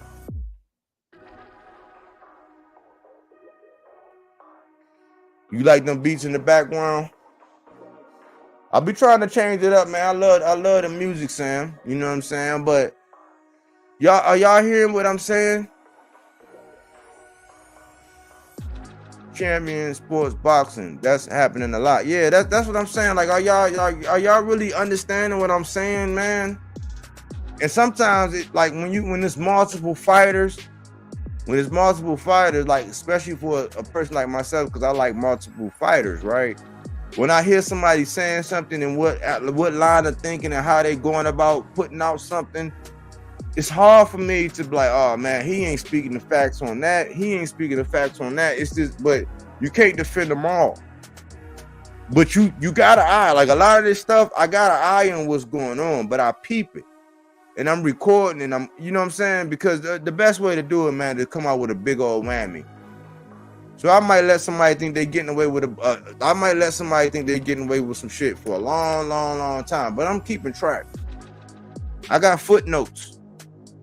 You know what I'm saying? Yeah, it's gonna be a couple documentaries that's gonna come out. Trust me. There's gonna be a couple documentaries that come out. Like, trust me, over a long haul. Something that I've been working on in the background, a little bit by a little bit, just adding on to this, that one. So when I drop this, especially for the people that be biting, people that be hating, when I drop it, yeah, you're gonna be like, dang, the whole time. I'm just that kind of guy, you know what I'm saying? I'm a wealth guy. Like, it's gonna pay big dividends for me. I don't care. It's gonna age like fine wine. Cause I can go back and I can show y'all. This thing with this. This Devin Haney stuff. Like, I can go back and show you the whole Shakur slander, like when it happened, the breakdown of how it couldn't possibly have been no 25%. 25% of what? Like, let's be smart here. Let's be smart. Let's really like juice our noodles. Let's really like cinch down and let's really think about something real quick. Let's think. Devin Haney dropped the title because he didn't want to fight Shakur Stevenson. They won't tell you that. It's not gonna be rated like that. It's like, oh no, Devin Haney, he got undisputed. He defended it twice. Once against Kambosos because he had a rematch clause. Then he went on to fight the legendary Lomachenko. You know what I'm saying? To a very close, embattled effort, all this other stuff. And then he decided to, you know what?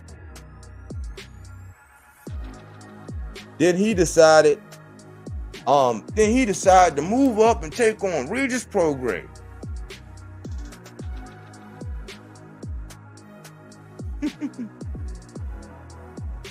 That's not what happened, man.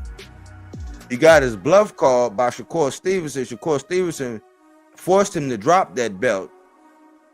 And he decided that Regis was an easier option, so it looked better in the age well games.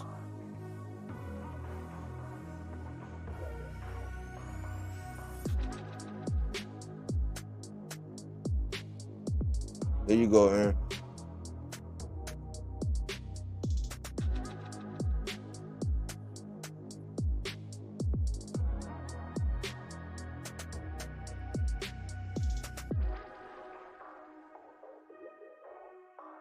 That's what I'm trying to do, Jose. That's what I'm trying to do. But when you think about it, right, so it made it look like, okay, no, man, because yes, you did. That's the only reason why. Remember the same reason why I said that the only thing that made it okay for Frank to say no to Shakur was that if he got a Tank deal, the only thing that made what Devin Haney do okay was that he went up a division and challenged a champion and actually won the belt, even if he didn't win.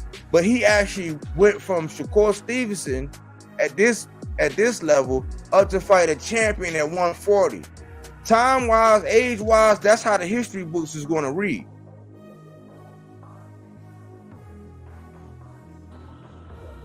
Salute, Ern. What's going on, man?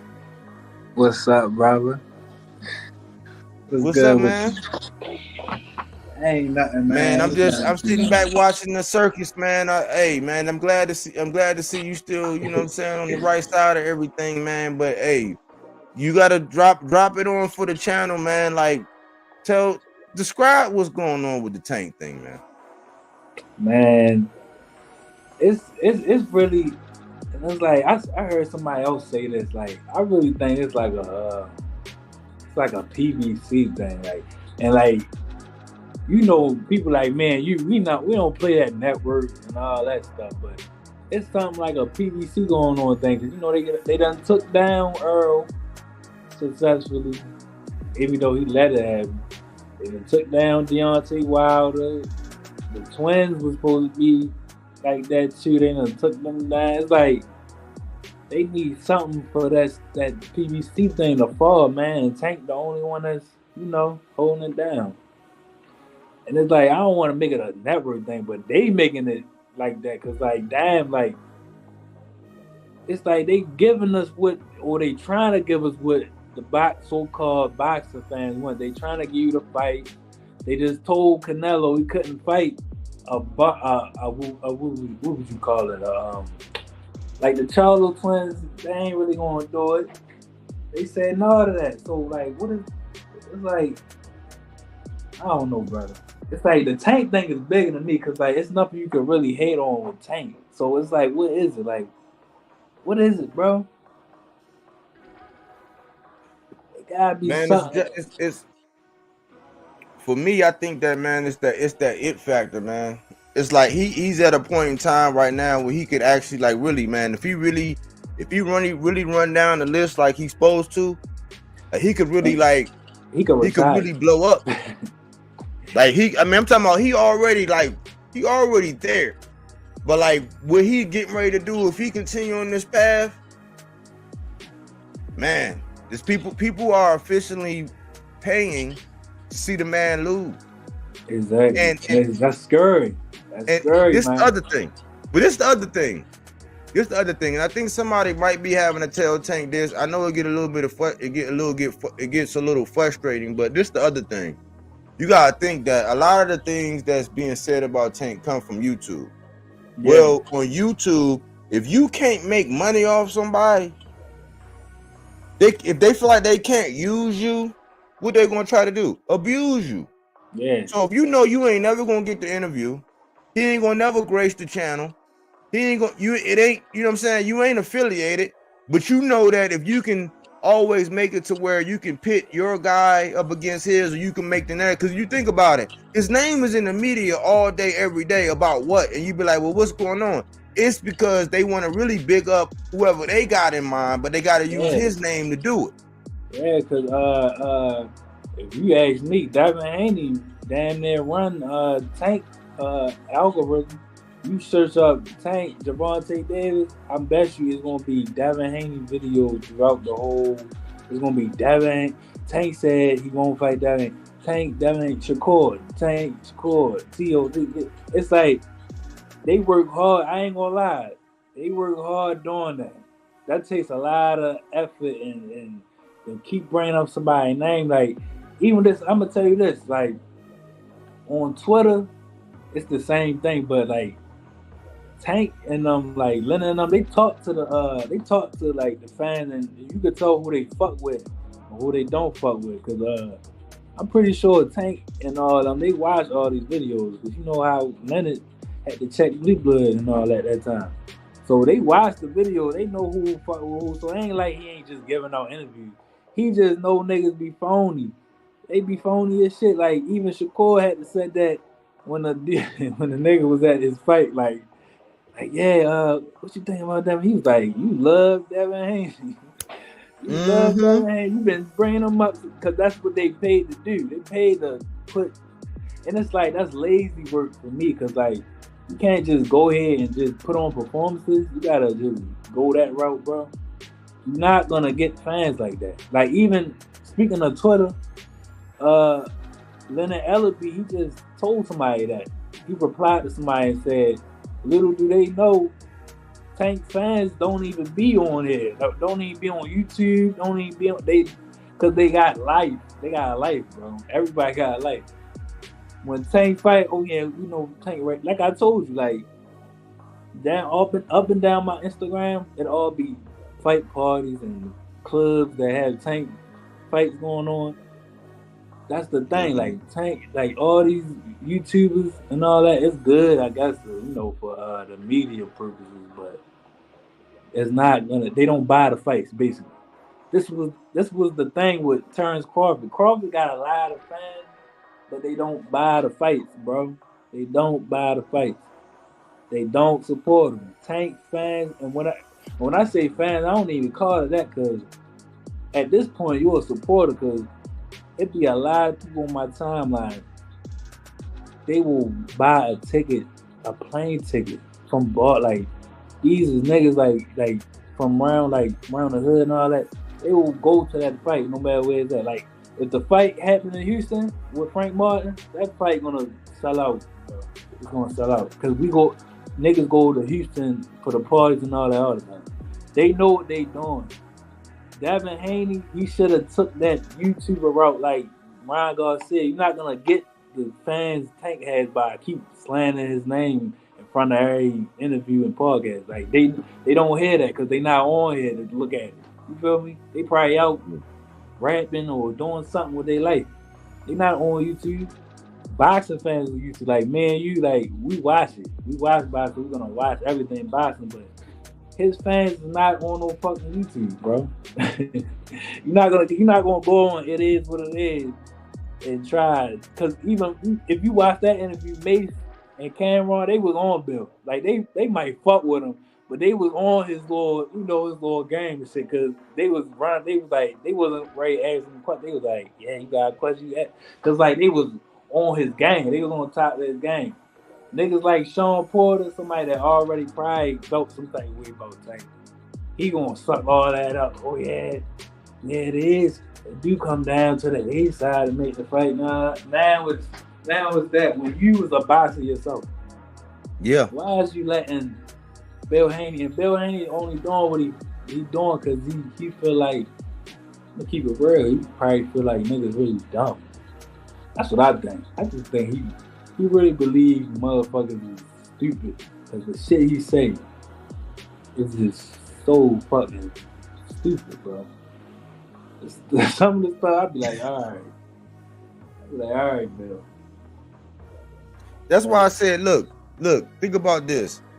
When you look at Shawn Porter, right, and the style of fighter that he was and how he fought, right, he always, like, even when you look at his style of dress and everything, Shawn Porter always color outside the lines.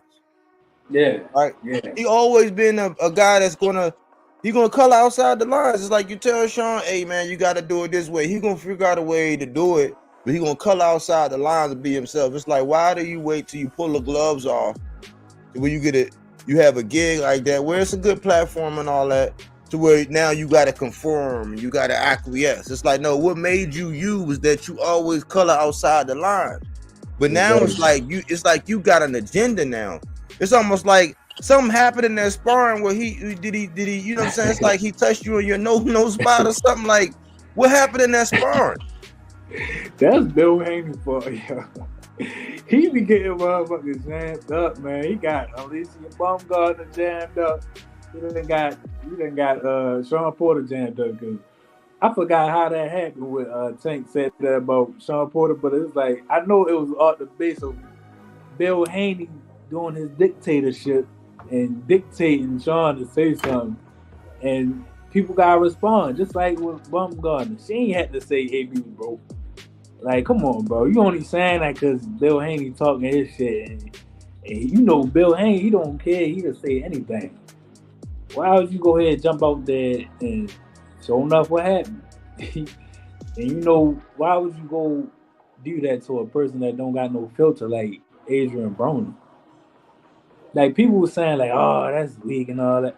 Maybe that's just how Adrian Broner is. You can't, like, all right, he's a clown. Okay. Why would you do that? Why would you even entertain a clown like that? You should have just left it alone. But them letting Bill do his thing got him jammed up. Like when he was on that show, when he was on the Porterway. Like, why is y'all letting Bill right here talk shit? Yeah. Like, going damn well. That's what I was saying. Even with Mason Cameron and one of this, what it is. They was like, they even told Bill right there on camera. He's like, "You sure that happened?" Because they was talking about him stopping Mayweather. They was like, "You sure that happened?" Because we got motherfuckers watching. We got credibility to, to uphold, which they do. They keep it real. They was like, "Yeah, you sure this happened?" They said it on camera, like, "You sure this happened?" He's like, "Yeah, man." Running his mouth, because he can't go based off of the Tank sparring, of course. Because even when even when they were talking about that, he basically said, try to put it on Mayweather. When he should have been saying what y'all been saying for years. Yeah, we said we fucked Tank up in sparring, and it was one-sided. And we dared him to release the tape when they released it. That's what y'all should have said. But yeah, like you see how it switched though. You see how when it all came to like, I didn't care. I was always one to say, man, what happened to sparring, stay in sparring. But you see how it changed, because remember, they said, you hear so many people, you could hear it down, like there's a lot of people soul hurt and like they real sensitive right now, because they like, man, I don't even see why it matter, man. The dude was 16, it's not relevant. Yeah, like, no, y'all made it relevant. Like, y'all was the one, we was running around saying, what the fuck, like, let's do it. Like, tell him come over to PBC. Tell him do whatever he got to do. Just call Al. They didn't want to do that. So now all of a sudden, it's like, oh, man, why is the sparring so big? It's like, I don't give a fuck, but y'all made the sparring relevant. Y'all made it, because I told you I've been watching this since Whatchamacallit did the interview, Beauty Shop Conversation. He's the one that did.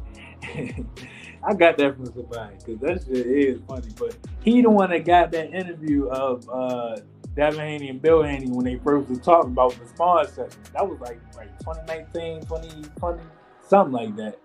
They was like, yeah, it was dog out. That's what the original interview about it. Because everybody already knew about the sparring, but they made it to where though it was one-sided. Why? Because they saying how the so-called pro-black YouTubers hated Tank, bro. I'm telling you. They see how they hated Tank. They probably was like, we probably can take over this easy. But whole time they don't know that was never Tank's fan base to begin with. They just, you know what I'm talking about. They just ride with whoever was. They just go with the win. Because at first they was ride with Bud. Then when Earl started getting little traction, they hurry up and jumped on Earl. Yep. You feel me? And then when the fight started coming around, you could see what side he on, because they would keep bigging up Bud, like, Bud was I always said Bud was. You see how I go? So it's like there was never a Tank's fan base, so they jumped on that. And Deontay Wilder had that L, took that L, and it was all Devin Haney from there. They ain't had nobody else, because Wilder's still trying to recover. I don't think, man, it's all on Devin Haney, bro. That's all they got.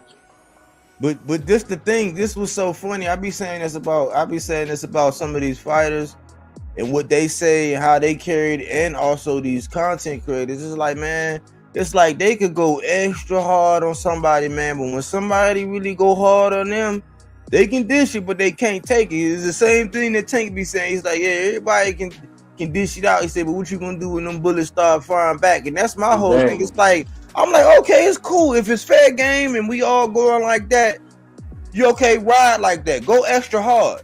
But when we start firing back, and then you start seeing when the truth start coming out and stuff, people start, oh man, I don't even understand what this all. Oh man, it's the black man. Oh man, it's the father. It's like, what's all this father son stuff come from? That all shit this patriotism. Weird. I ain't gonna lie. That little shit they got going on is weird. Cause as soon as you say something about them, they bring that out. Like, oh man, you don't got no father. Or it's like, God damn, what the fuck? What the hell? It's like they got y'all emotionally invested in them, and they don't like if you say them on what you call them page. That's the day you doing that long ass interview. The girl, the girl, the girl came on there. Was like, yeah, Tank is the he represent the have-nots or whatever, or not. They'll say he don't care about none of that. At the end of the day, it's like, bro, I never met somebody. I'm talking about these YouTubers or fans, whatever they is, that as soon as you say something, like with the Spawn video, they straight say he's 16, bro. He turned pro probably like a couple months after that and was beating on grown ass men. What is y'all talking about? Why is y'all making and like you said, they made it like that. Nobody's bringing that up. They making it like that. They keep saying, well, Devin was 16. It's not even about none of that, bro. Not about who won the money. Not about none of that. It's about y'all did this for years. Basically, that's what gave y'all name. Because last time I checked, Devin was what he was doing. He was fighting on undercards of YouTube. When Jake Paul was first fighting, yeah, they put him on a YouTube undercard. Yeah. It's rough out here, man. It's like, damn, like, come on, man. If anything, and this is what I think, they really messing up Devin Haney's career, bro. Because he could be going another route and making his name bigger than what they trying to do right now. And it's not getting nowhere because you got to perform. After you talk all that, that's why they wasn't fucking with you after the Lomachenko fight. Like, you gotta perform. You can't keep talking about, if you know you're gonna box somebody, box them, bro. Don't keep talking about, hey, I beat the shit, I'm gonna beat the shit out. Like Ryan, I ain't even gonna give my bet now it's live, but yeah, that fight, I'm telling you, bro. Yeah, watch out for that fight. Well, do you feel any different seeing Ryan here lately? Bro, if Ryan,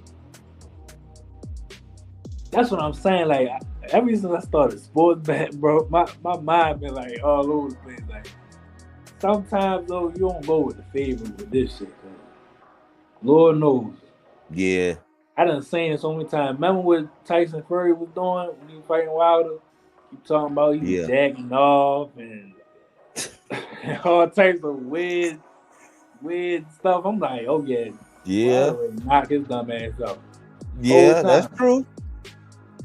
That's what I'm saying, bro. So I'm just saying, just look out, bro. Just look out for that one. Sprinkle a little something on that, cause that don't seem right to me. And it really don't, cause the way they be treating Devin, like they did just give him like a title shot, whatever. But the way they treat Devin, they don't really treat Devin right to me. Like Eddie Hearn and them, they don't really treat Devin right. It's just that he's trying to stay away from that PBC, man.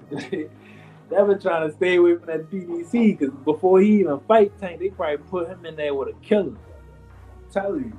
But this is my whole thing though, because I try to see both sides. Because even if I try to look at the Devin angle from so many different angles, and I'm like, look, man, if I was in charge of the promotion, I would have promoted him in the vein of how he should have been promoted. Like I came from a good background. I came from a sturdy household.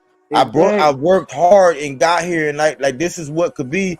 And you got it's millions of families that can. Some of them might not make it, but they might have did it in tennis. They might have did it in soccer. They might have did it in hockey. They might have did it in other things. But it's a whole market of that. Like you can't be in Tank's lane, and you can't be mad because it's people that resonate with Tank. But this is the other thing. This is the other thing I've been seeing, and this is what I always call BS when it comes to people that put out content.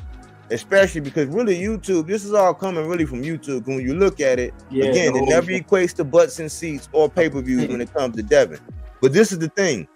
You know that you ever notice that whenever it comes down to Devin and DHP, they get the benefit of the doubt the whole time. The whole time they get the benefit of the doubt. When something is first said, that people are believing it 100% and they're riding with it, and you got to prove them wrong. When it come down to Tank, he don't get no benefit of anything. Yeah, like Shawn Porter. And when the proof come out, it's like, oh well, yeah, it's like it's just different, and that's what I don't like. I'm like, why y'all give this man Devin? Because remember, he was riding high with like all these other people ducking him, and all people would ride with. They still ride. I just showed the interview where they still riding with the fact that it was 25%, and dude didn't know what the fuck he was talking about. I told him, he don't know. He ain't know what he was talking about. He's talking about, look, you could tell he got it from YouTube because he said that at the end. That would have been his biggest payday. Where he get that from? These YouTubers, bro, they listen to YouTube all day and they come back with it and spit it at you. He said that right at the end. He was like, yeah, that would have been his biggest payday. Hey Sean, what did you take on the bro? That's not Sean and Shakur and all. They two different fighters and all that, bro. What are you talking about? You gotta deal with the facts. The facts is Shakur was on his ass. That's the whole point before who he fought. Right before he moved up, I forgot who he fought. Who? Shakur? Yeah. Conceição. What'd he say? He said, "Yeah, I got a surprise for y'all. Y'all gonna be surprised when I announce what I'm ready to do next." His whole point was to move up to fight Devin, bro. They put that, they be on his ass. And what they do? Let me kill this. Let me kill this for everybody that's listening right now. Right now it's saying it's like 11 right now, but for the last 12, but for the last couple people that's in here, you gotta think about it like this. Right? Think about it like this. He's saying that Shakur Stevenson turned down his highest payday at 25%. We can go back, we can look at record to where he made $3 million. $3 million for Jamel Herring, which means if he's saying that he turned down 25%, which would have been his highest payday, that means Devin Haney turned down his own highest payday, which was not true. Exactly. Because he went on with Regis. So you trying to tell me if it would have been Shakur? Now we know Shakur made 3 for Jamel Herring. So we would have to say that it would have to be more than that. So you trying to tell me that he turned down a fight at a lower weight class at 135 against Shakur Stevenson, defending his belt, to take 1.5 plus pay-per-view with Regis? 1.5 mil plus pay-per-view with Regis. That math don't math, and I got a video breaking it all down to where that mathematically it's not true. They just got somebody to put out this 25% bullshit, and since it sounds so convenient, and one of the biggest platforms on YouTube put it out there, it then grew hair, the hair then grew legs, the legs got ticks. You know what I'm saying? It's got crazy. Bro, I don't know how they do it. They talking about Tank got a machine behind them. They got a YouTube or just a new media machine behind them. I ain't gonna lie. That shit, whatever they say, stick. And even when it come out, like when they say it was gonna be a 3-fight deal with Top Rank, and the first fight was done, they say, "Oh, we can fight Tank. We can fight Tank. Tank, hey, we can drop the belt right now. We can fight Tank." Bro, not even 2 months ago, public information, you can go on there and see it's a 3-fight deal with Top Rank. But since they got so many dummies following them, they gonna put that out there, bro, and they can grow legs, head, tits, all that, man. It's really crazy. Like, damn, like this gotta be the worst sports media ever. Basketball don't even do this. But see, this is the only sport to where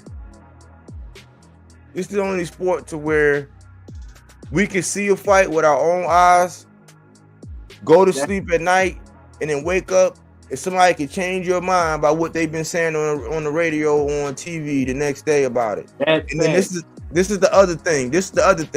The reason why they're so jealous is because at the end of the day, whether you a boxer, like when Floyd ultimately, when he was in his tip top of his game, you know what I'm saying, and all that, he was a pure boxer, but it was he would have you on the edge of your seat. He don't have that edge of your seat type fight. He don't put It's not a crowd pleasing style. It's not something you walk away like, man, I want to see that again. Like, yeah, like when that come up, it ain't one like I'm gonna watch this one again. It ain't like that. And until they can get that, until they can create that, they're gonna be chasing the dragon. Yeah. It's like, you know what I'm saying? They're gonna be chasing something. They're gonna like a dog chasing his tail. You're not gonna get it until you become that. Yeah, you gotta become that, bro. Like, how come everybody was cool with them being like, you know, Shakur. Shakur was cool, but like they got on him for his performance. But let Devin Haney do a performance like that, people are gonna defend Devin Haney. Like, oh man, but he got a father. You don't got no father though. They will. It's like, God damn, bro, you can't say nothing about that man. But think about this. This the other one. Now, I'm gonna keep dropping these facts because I've been watching it. Okay, so when we seen Shakur and De Los Santos with that performance, what they say, oh man, he gotta run that back, right? Yeah. Okay, so when we think about Tank, even though Tank handled Cruz handily, what they were saying, he gotta run that back, right? Run that back.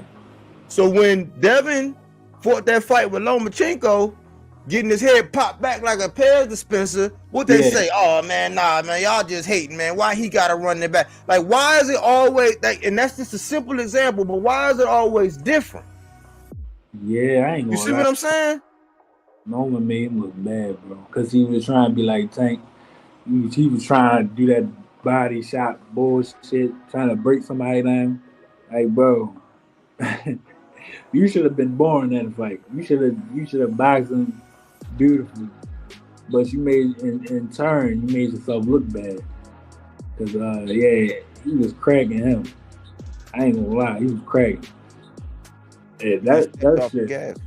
Yeah, he stepped out the gas because it was like in little spurts, but when those was coming, you could clearly see like, God damn, Devin Haney wasn't like the defense. I was like, where's this Mayweather defense they keep talking about, bro? Exactly, and that's the other bad thing, man. Stop putting Mayweather. But look at the end of that Loma fight, man. I tell people all of this time because you can always tell at the end when they get ready to render the decision. Look at Devin Haney before they rendered that decision, man. Before they go all the way to the end of the fight when they get ready to do the decision and look at how he was looking before they announced that he was the winner. They'll tell you everything you need to know. Exactly. I ain't got to tell you that. Shit, look at his face. Go ahead. But see, people will, like I said, people will see something with their eyes, go to sleep, wake up, and because somebody that they like got enough people to say this one thing, they're like, oh, well, yeah, damn, maybe I was tripping. Maybe I did see it wrong. Maybe no, man, no. Because it's the same thing that announcers do to us in real time. Like when they got a guy that they checking for, they be like, oh, he hits him with the jab. Oh, he goes up to the, oh, good shot. And the other dude be to hit him, body shot, popped his head back. They ain't saying nothing like, oh yeah, you know he's coming off a long layoff, and you know this, oh, and here he goes with another, like, you know, they only call in preference for who they're rooting for. It's the same way in on YouTube. They're only gonna put out facts and say things that go along with who they're rooting for, not what's actually happening. Yeah, and that's the sad part about it. Like I sit there and literally watch. Like even what you said at first. Look at Devin Haney's face at the that so-called sparring session. Well, it did happen, but when Floyd was talking to I think it was Ellie Setback after him and Tank sparred, you could clearly see on Devin's face like it's like he know damn well he got his ass whipped, but you know Floyd was trying to like pamper him like everybody do. It's like they really feel bad for that man or something because it don't even be Devin though, it be his father. Because you could clearly see Floyd say he just gotta learn how to wrap somebody up when they being aggressive. You feel me? Yeah. He and what happened with him and Loma? You could clearly see when Loma wanted to, he was on his ass, man. Ain't wasn't none of that tying up bullshit. Cause Loma was in and out, cracking his ass, backing up so he won't grab him. all Devin Haney could do was a body shot. That's the body shot won him the fight. That's what they were saying. Body shot. I man, and I watched that fight too. Like I watched that, and that's the thing. Like it's not like we hate on Devin. It's just like that's what it is, bro. This is just fact. I can't compromise my integrity for that. Like it's a certain dude, an ABC dude. You already know who it is, the loudmouth. Yeah. He be on Twitter making himself look like, I'm gonna straight up say, he make himself look like a hoe. Like a Devin Haney hoe. Like he say anything on there, he don't get the likes he do get he get from like the bots and all that. But yeah, nobody don't pay that dude no mind on that. He even tried to go at Leonard Ellerby on one of his posts. Yeah, I saw that. Like, I saw that because I like, stopped bro, watching. Just Yeah. stop, bro. Just what are you doing? Y'all dudes is weirdos. Yeah, I saw that, man. I saw that.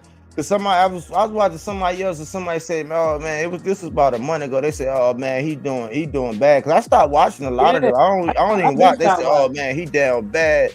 So I went back and I looked. I said, "Oh, he on this," and I watched a couple minutes. And sometimes I'll be like, "Is anything changing?"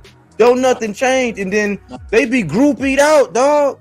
I ain't gonna lie, man. I like Tank. That's my dog. With it, I will never be like, I can call him right now on my cell phone right now if you want me to. Like, like you a grown man. Like you older than me, dog. Like, shut. What are you talking about? You ain't even. I'm telling you, that's so weird to me. He keep talking about, yeah, that's why you ain't announced the Frank Month fight. Devin Haney, he say anything. I'll be like, bro, he didn't do nothing. What did he say? Ryan Garcia didn't do none of this with Tank. I'm like, bro, shut up, man. Like, what the hell are you talking about? What are you talking about? You saying what Tank said to him? He said, yeah, you early. He was like, yeah, you know what you supposed to do. Yeah, get your ass there early. You ain't doing none of that goofy ass shit with me. What happened at that press conference? Devin Haney talking, motherfucking Coco Melon started playing. While Devin Haney talking. I ain't gonna lie, that shit was funny, but like shit like that, I'm like, yeah, that's A-side stuff. That's why you gotta fight to be that A-side. I ain't gonna lie. Like, you know, Devin Haney got his little rehydration thing going on. He can rehydrate when he the A-side. I guess that's a little shit. Ryan is too, so they ready to be big as shit coming in there. Both of them can, because that's what, if you peep it, that's what Ryan was trying to do with Tank. He was trying to play that 140 shit too. But I guess Devin Haney don't want the money that bad. I guess no. He ain't gonna come down. It's this out, man. Yeah. Look, man. We should all know by now. We should be able to connect these dots. It's almost like, I mean, I'm thinking it happened out here. It's like, you know, you finally think you be up on something. You see something, you think you got it. You know what I'm saying? And you get it, and you don't.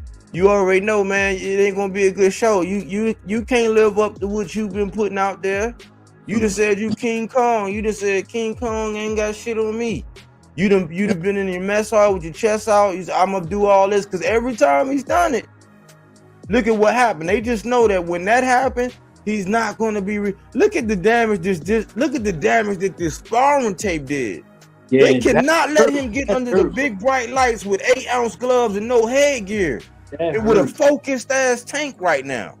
At this point, it's over for that career. It's over. Fight like that no more.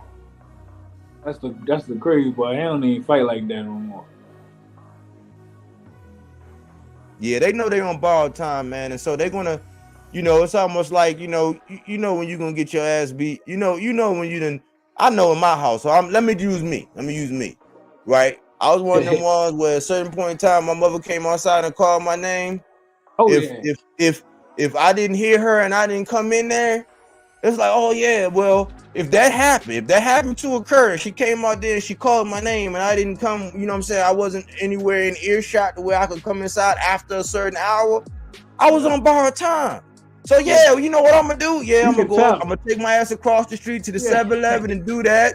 I'm gonna go play Sega Genesis with my man, play some Street Fighter. You know what I'm saying? I'm gonna go. We're gonna play tag all night because I'm on borrowed time because I already know it's just like a house party. You know what I'm saying? Remember when he finally got on the inside, he was like, "Oh, that's your ass." You know what I'm saying? Like you already know when you get your ass when it go down. You already know you was on borrowed time, so you're gonna live it up in the in between time, in the meantime, in between time, and that's what Devin and them doing. They living their best life right now because they know that that's that ass, Mr. Postman. When they finally go on and call and holler it out. Yeah, cause that's my whole thing with the sparring little shit. I think that's why Floyd Mayweather didn't want that sparring to get out. Cause you know at the time that was his man, that was his boy. So he probably ain't want no bad. Cause I'm pretty sure Devin Haney had like he had moments where he probably got fucked up before, but that was on a not bright lights, but that was on a like if that tape would have got out, he would have been asking who Tank was. I don't think Mayweather wanted that to get out. They would have been asking who Tank was, and Devin Haney would have been forgot about, like he already had him during that time. Now, he got his name out there now, but during that time, ain't nobody know who the hell Devin Haney was. Only YouTube, because that's where he came from. He came from a YouTube background. He should have kept going that route, but it's like something happening in that sparring, bro. It's like, and we got it now, because boy have mercy. Boy have mercy, man. And that hurt, like you said, that shit hurt. I don't care if nobody say, you could tell on their face. That shit hurt. You know why? Because if it would have been the other way around, they would have been bragging out Devin Haney, a 16-year-old kid, was beating up on Tank, the face of boxing right now. That's how it would have went. But since I ain't go like it was a interview I was looking at the other day of they being Boots gym. He was interviewing some little dude in there, and the dude was like, "Man, that's double-sided. I don't know what." Cause depending on who you like, if it would have been the other way around, y'all would have been saying he was whipping on Tank at 16. But since he was getting his ass whipped, now, oh yeah, it wasn't like that. Oh, he was young, da da da da. Like, man, yeah, you never win with them, bro. That's how it is, though. That's I'm kind of numb to it, but I mean they done back themselves into a corner. We'll see what happens, but it's they on ball time, and I just wish that, man. I just wish that people would be more honest, man, at what's going on. Like, damn, y'all make it so weird, bro. They ain't never gonna fight. Y'all keep doing that. Yeah, because if you think about it, it's like, why would you spend your whole time like attaching yourself to me, berating me, never having nothing good to say about me. And if you look at it, like, really think about it. Like, let's ask yourself, like, and since this is about Tank, I'm keeping it all about Tank. Ask yourself, how many positive or uplifting videos do you actually see about Tank? How many videos do you actually see where people are actually highlighting or pointing out something positive about him? And then look at how many people are using them to promote a fight against whatever, or feeding a narrative about whatever. That should tell you everything. Then look at how many videos. Oh man, it's Floyd. Like, they were trying to say listen. They were trying to say that Devin was the next Sugar Ray Leonard, dog. It's just like when they were trying to say Wilder was better than Muhammad Ali. I'm like, man, y'all gotta stop it, man. Stop it, man. Like, it's no, like, do you got any tonsil left? Like, do we got to transplant you a tonsil, man? Like, do you have any walls in the back of your neck? Like, Stop it, man. Like, have some decency. Bro, Muhammad Like, Ali fucked Joseph Parker up. What is you talking about? You would have fucked Joseph Parker, man. They better not put no Joseph Parker up. I ain't even get to see him that much. Luke Knucklehead.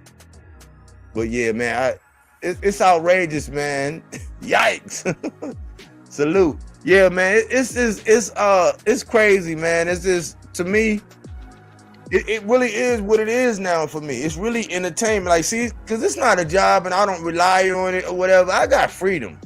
But when you got somebody in your neck and they saying, oh man, like what's my numbers? How many people is viewing? What you gonna say about me today? I don't got that kind of pressure. Yeah, that's what I fuck with you, bro. Because let's say you do an interview. Man, that'd be once in a million, because they don't give channels like this interviews. They give the ones that got the trolls and like I seen Raymond Ford on Pro Box TV earlier. Bro, little do you know, Paulie and all of them, they like them type of like Uzbekistan or whatever, them European fighters. They fuck with them type of fighters over there. You coming on their channel for what? They go with a wind blow. You got, why you ain't give what's his name? The one that be in the gym all the time. In Boost Gym. Why you ain't go on his channel or something like that? Them dudes don't move no needle. And then they hate on Tank on there too. They hate on Tank. Well, that's probably mostly about it. Any other person in there, they hate big up. Yeah, and with like Ray Savage, it's like I seen, you see, because they did the same thing with Oshaki just now. It's like I was saying the same thing. Was it last year? It was a couple times with Frank. It was like, well, hold on, look, how the world am I the one about to promote him? I didn't see no videos about him on the lead up to his fights. Because if you notice, they don't do no videos on the lead ups to his fights. Even when like when the fight got announced with Ryan and all them, wasn't nobody doing no videos to promote Ryan or promote Devin or to say, oh yeah, it was all, well, why Tank? Well, when will Tank finally do it? Or when will Tank? They find a way to do it because they know that based on what he is and what they got going on, it can't sustain itself. Yeah, that's what. But when you look at it now. Look at the recent history with Oshaki. Now we knew Oshaki was nice. Look how many people. Look at how the tide turned. How everybody started jumping on him. Now Raymond Savage. Now you starting to see that more. It's like, but where was all the videos? That's so phony. Yeah. Where was the videos leading up? I was doing it, but I was getting clowned. I came out and did something about him, saying something. Like the next day, he come out and do an interview with somebody else, talk about the same shit that was in my video the day before. But then everybody want to jump on you after you get a title. You know what I'm saying? That's fun. I can't do that. Anyway, you talk about anyway. Nobody don't talk about anyway fight. You feel me? Only people I see talk about anyway Ray fight or who Ray fight is your channel because it pop up. Other than that, you see, why Tank ain't doing this? Or you see, PVC is Ray go out of business or some clickbait.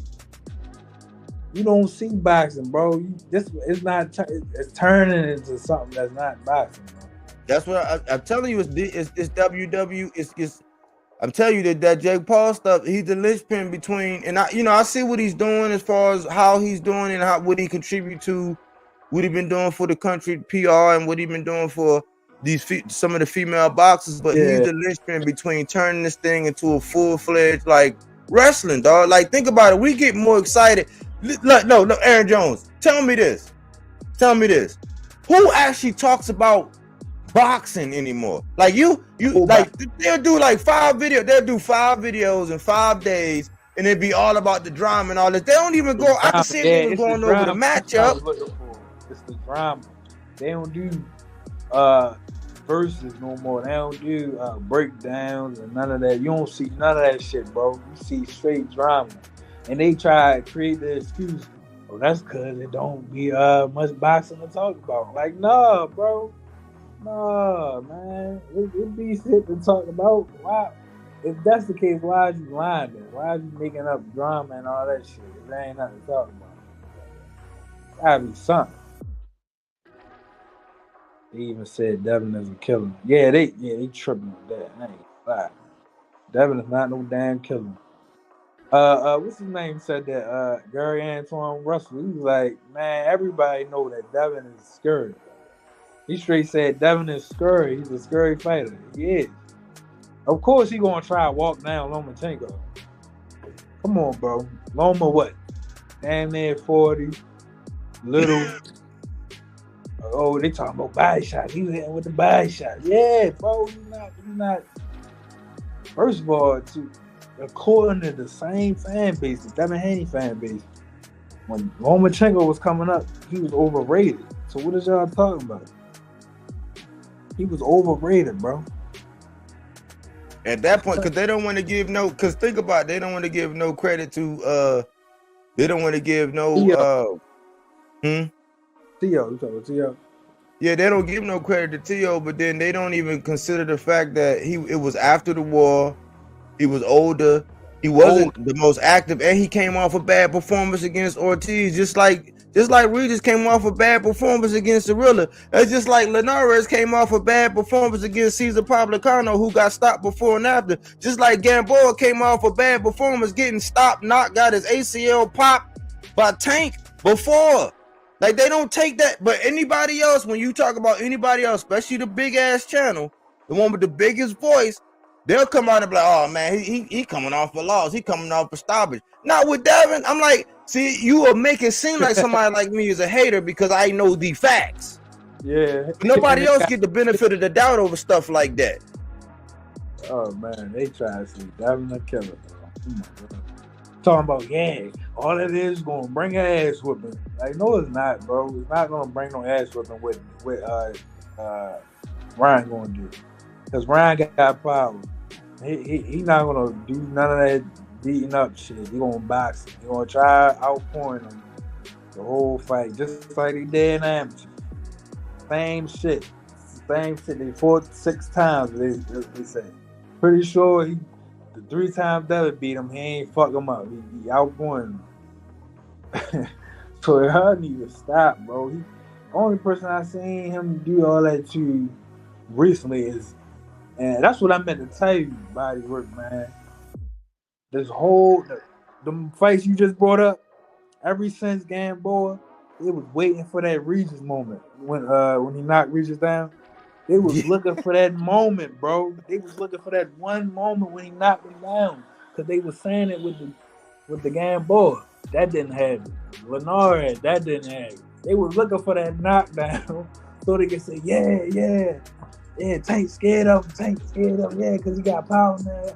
The whole thing was, he was asking motherfuckers, do he got power? Wasn't he asking Linares, how's my power? Bro, come on, bro. They don't want to fight that, man. They just want these dummies out here to believe that Tank scared of him, but that's all out the window now because that sparring, that's why they hurt, because the sparring session killed all that. Because they ain't look scary to me. He looked like he was mad about something. he looked possessed. I ain't gonna lie. I heard this from somebody like from here. They said Tank was drinking and all that shit too. They say Tank was they was out. Like they was really like just damn near ready to get the party started. Cause but that's crazy because Adrian Broner was known for doing that before fights and all that shit. Cause he was a dumbass. He just drink and all that, go out before a fight or whatever. They said that man Tank was fucking drinking, bro. Or just got somewhere. I believe it. And they let that man get in there with Devin Haney. That's why Adrian Broner stopped that shit. He was smart, because let's say if Tank did hurt Devin, that shit definitely would have fell on everybody in that gym. All for some money. But if you notice, shoot, I think it's been like, I don't know how many years. I think it was like, it might be coming off of a year and a half, almost 2 years ago. I had already said that in a video. I said, man, that's some stuff that you do, like some uncles would do for they they Yeah, nephew. bro, Like, you you could know what I'm saying? It's why like would you're you not put gonna leave your nephew walking away thinking he got destroyed. Like, you gonna make him think like, oh man, yeah, but we got the money though. Like, yeah, you held your own. Like, you know, basically like some almost like some gangster stuff. Like, man, you held your own. Like, you in there now. You stamp. You solidify. You're not gonna let the man destroy. And for people to try to run with it, because it's okay when he's running around talking about how he punched and beat up whoever. Because think about what he did.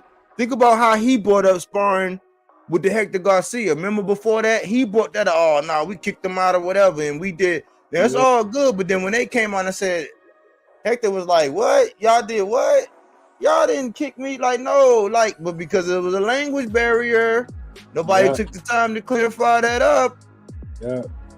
You see what I'm saying? But it's okay when it's beneficial to them. They're gonna burn it up. They're gonna cook everything in the kitchen cabinets, everything under the sink, everything in the fridge. They're gonna burn it. But when somebody else pull it out, it's like, oh no, why you wanna? Come on, man. I'm a black man. Like we just live an American dream. Like we just try. Why you hate? Like we can't be rich too. It's like, man, stop that bullshit, man.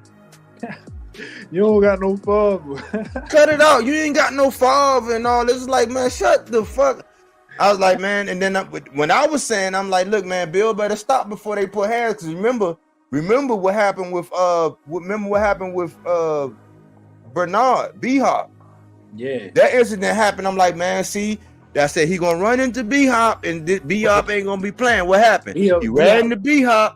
B-Hop went in there. They spit it around and said, what kind of man gonna ask another man to the... I'm like, man, y'all some motherfucking punk ass motherfuckers, man.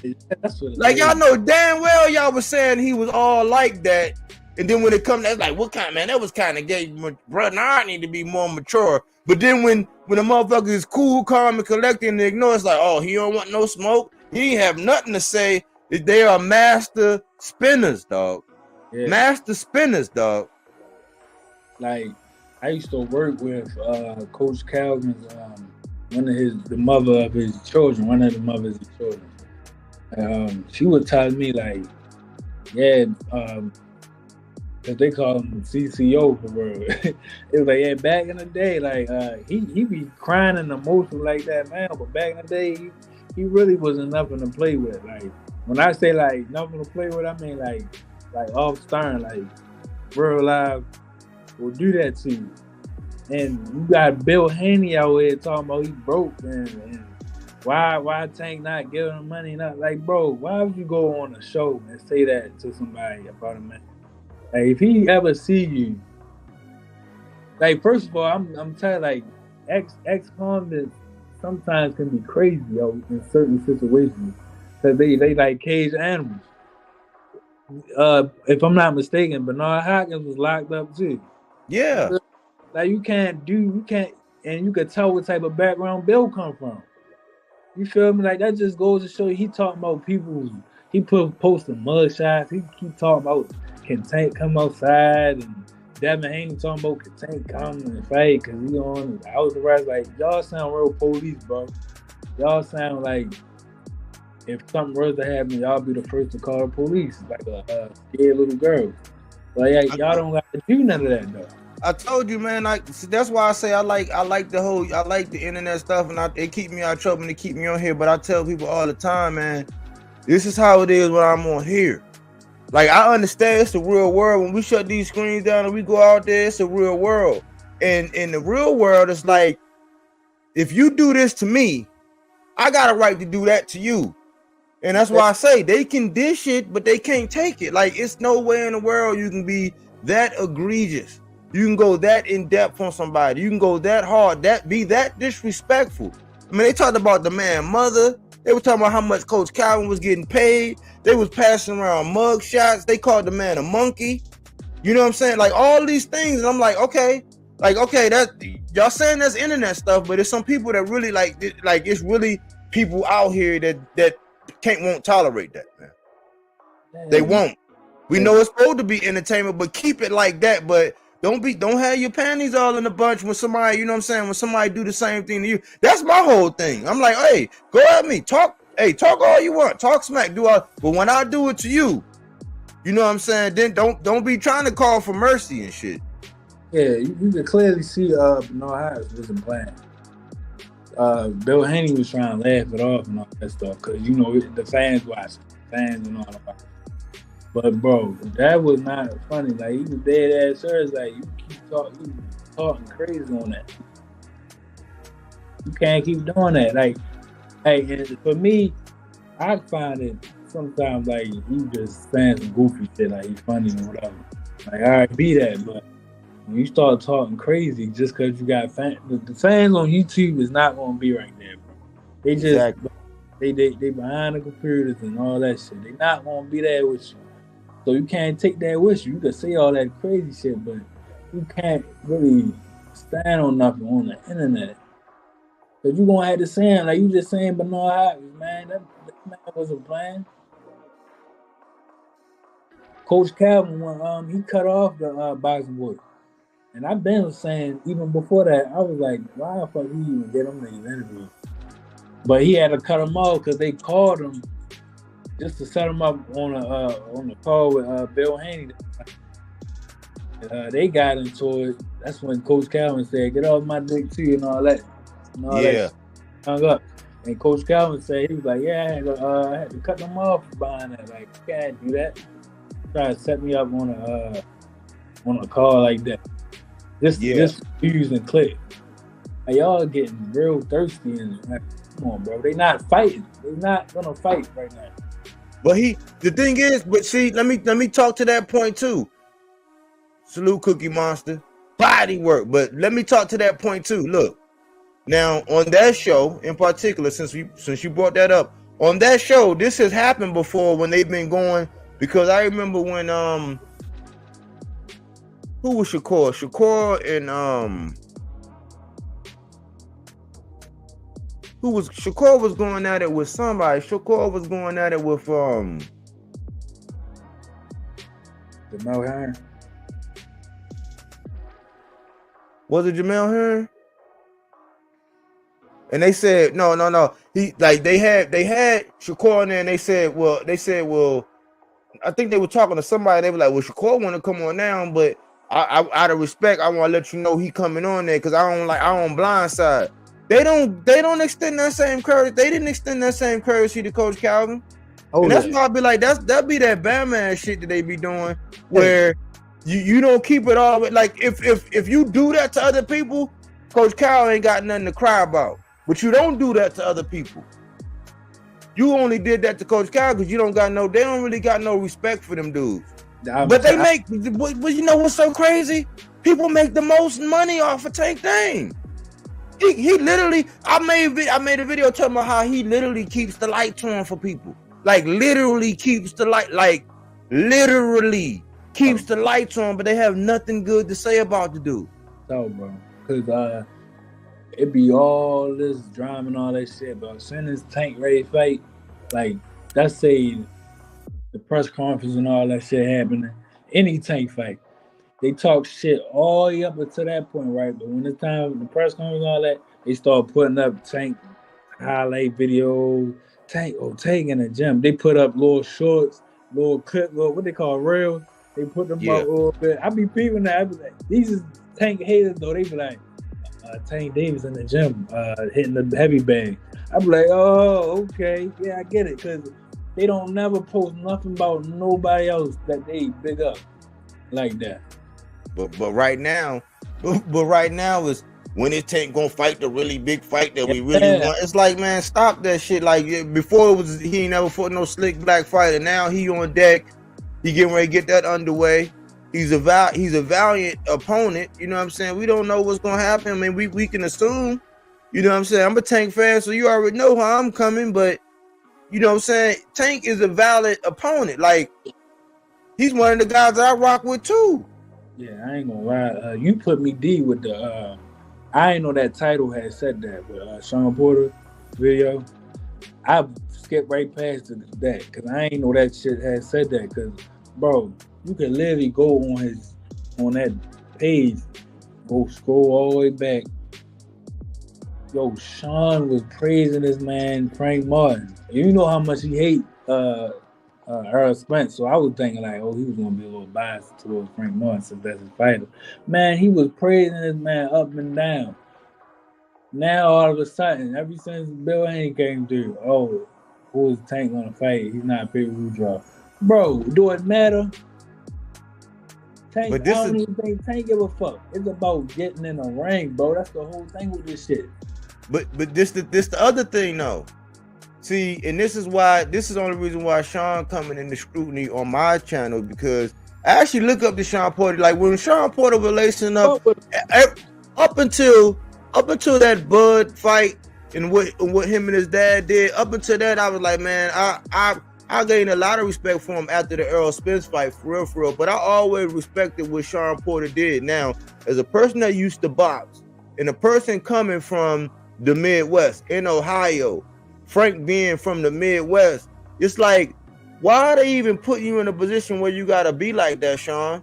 Because really you missing out. Why? Because where you want to be one-sided and you always want to paint this picture, you're losing out, because you could have did a piece on Tank, like with the coming from an angle where you looking at everything from Tank perspective, promoting it that way.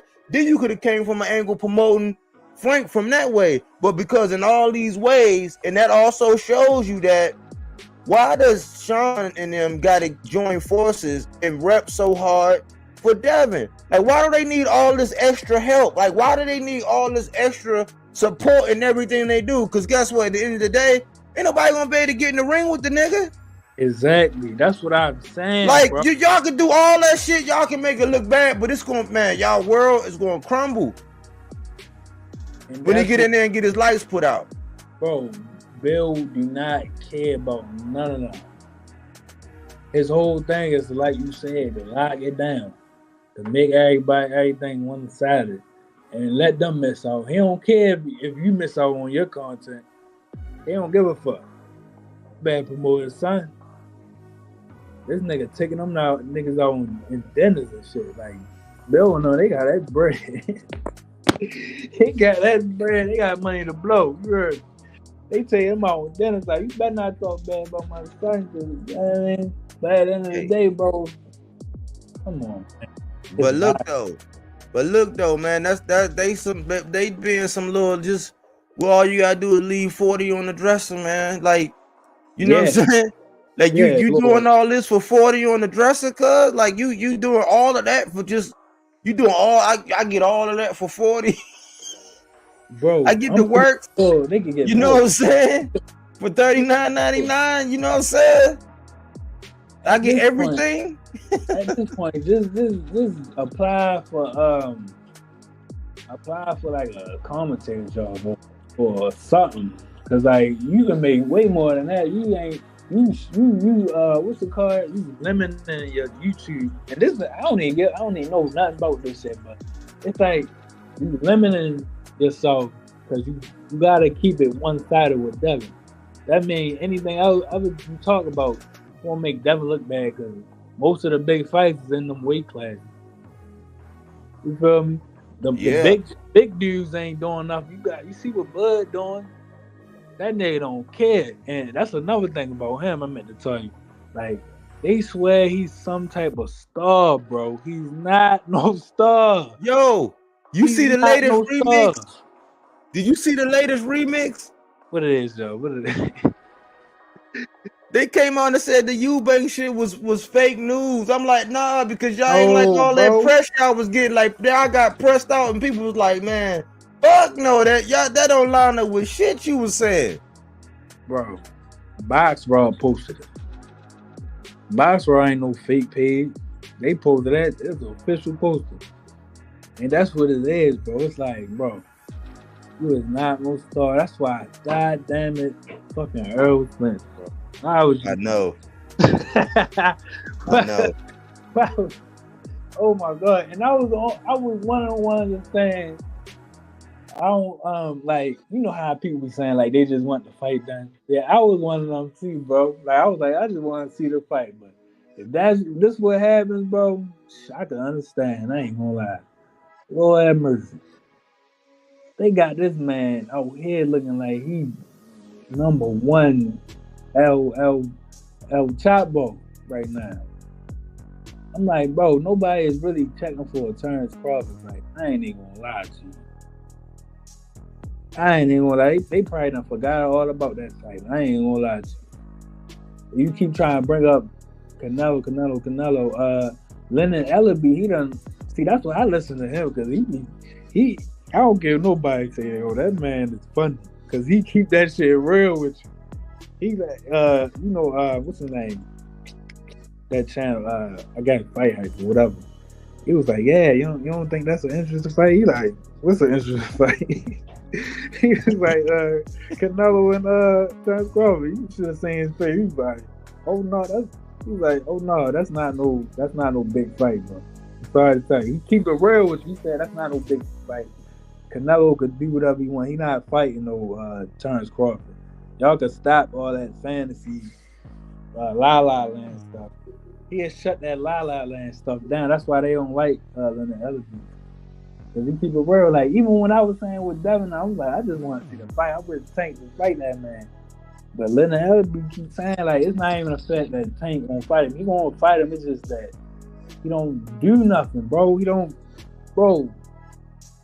Terence Crawford and Errol Spence did 600. I bet you Devin and Tank do more than that.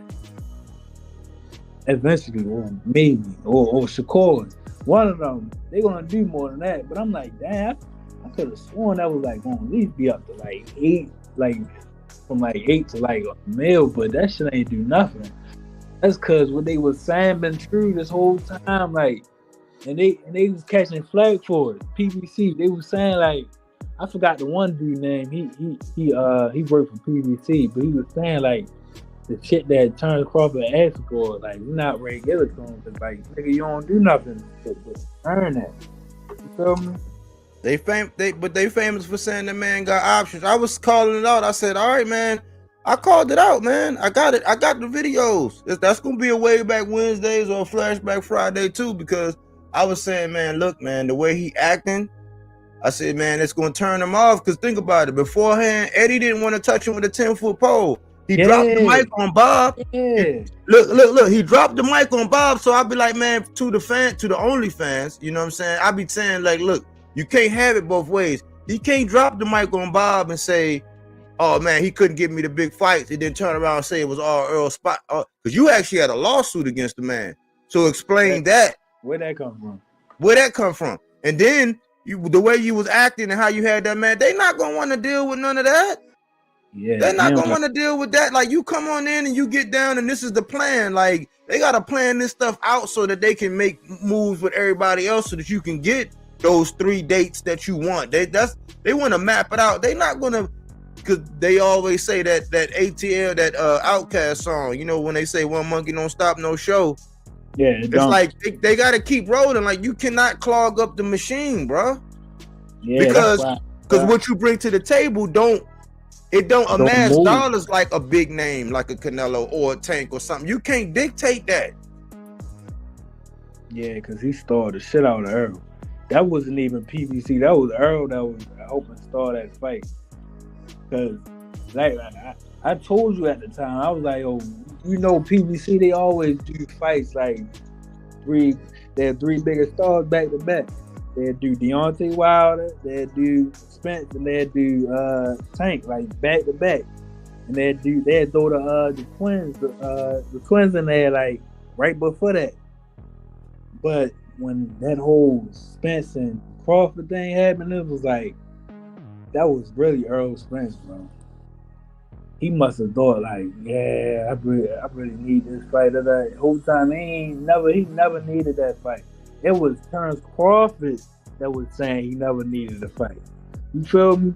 He was trying to put on a front for his little groupies and his followers and all them little fighters that idolize him and all that. Like, yeah, I don't need Earl Spence. He know he needed him real bad, because who he fight before that? Avenesian. Come on, bro. Who he ready to fight after this? Chris Eubank. He still need him. He not getting no damn Canelo fight. That's why. Go ahead. But even with Shawn Porter, when you look at Shawn Porter and how that he made that was difficult. Like, remember that was in the midnight hour. That was getting ready to go to first bit in the midnight hour. They said they got. So he made that difficult. Yeah, that was a minute. You see what I'm saying? He didn't even really want to do that. They were saying that they were just using Shawn to be a test dummy for Earl and all this. And what happened was, this what happened. I think it really messed up. I think it really messed Earl up when Bud decided to take that other fight and they didn't get it on. Because once that happened and he had already lost, because think about it, he had already lost the Manny Pacquiao fight. He was going to try to go in there with one eye, bro. So he missed out on that Manny Pacquiao payday, and he sat out, and he said to himself, he said, you know what? I don't give a man, definitely gonna have to keep me from it. Earl, now that I look at it, man, Earl would have went in there with one lung. He'd have went in there with one calf muscle, one bicep.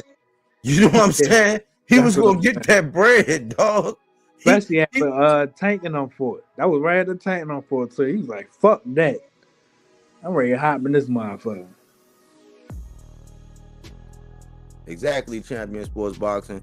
It's all about the bread, but I've been watching Haney and them for so long. It's always been about the bread. Exactly, people don't really realize. They don't even realize that when it came down to Lomachenko, he had to do that fight. That was not an option because look, Kambosos wanted Tank. They was going to do Tank. Tank said, I ain't coming to Australia. And Tank didn't really want it. Tank was like, I ain't coming over, you know what I'm saying, for whatever reason. He's like, I ain't coming to Australia. Lomachenko was in line, and that's what came down the pike for him to fight Lomachenko. And they had a deal for Lomachenko. The war broke out with Ukraine. Bill and them jumped out there and said, oh, well, we'll take what Loma got. They said, oh, you'll take what Loma got? All right, do this. And we're going to run it back and do it again. Then they came, oh, we took peanuts. It's like, no, you had no choice. Because if you didn't take that fight, you was going to be locked out. You was going to be locked out. Whole video of them celebrating when he beat Tio. They already knew. They never cared about the whatever they got. That was just something to use for their dumbass fans. Again, they just wanted the belt so they could be like, yeah, we them niggas, man. And Tank ain't do this. Now they got a little leverage. That was the whole, bro. They smart. Like I said, they smart. But it ain't equating to pay-per-view buys or butts and seats. No, it's not. So, it's not. And they thought that getting that belt was gonna make it be like, oh man, we just hot come out. It's like, no, you really on paper, you really a liability, and then inside the ring, it's not a fan-friendly fight. Now, I want to see it. Now, I've been wanting to see it. It's long overdue. I'm so tired of talking about. I said that Tank was Devin's fatal attraction. You know what I'm saying? I've been saying that for years now. I still stand on that, and I believe that they thought that getting that belt was going to be some real leverage. I'm not using it to say the fight shouldn't happen, but based on what you want and how you want to carry it, because they're going to try to come over there and pull a Bud on them. And PBC, they already seen how that shit go. They not going to let that happen. Like, you're not going to get everything you want, and it's on your terms and all. It's like, nah, lower your tone, holler out, and then we'll tell you how it's going to go down, what's going to happen. They don't want to do that. But look, Tank get called scurry and all this stuff when he say holler out. When Devin Haney hollered at Bob, he hollered at Eddie Hearn for 2 times. He trying to holler at the Saudi Arabian dude. He trying to holler at everybody except for Al Heyman, bro.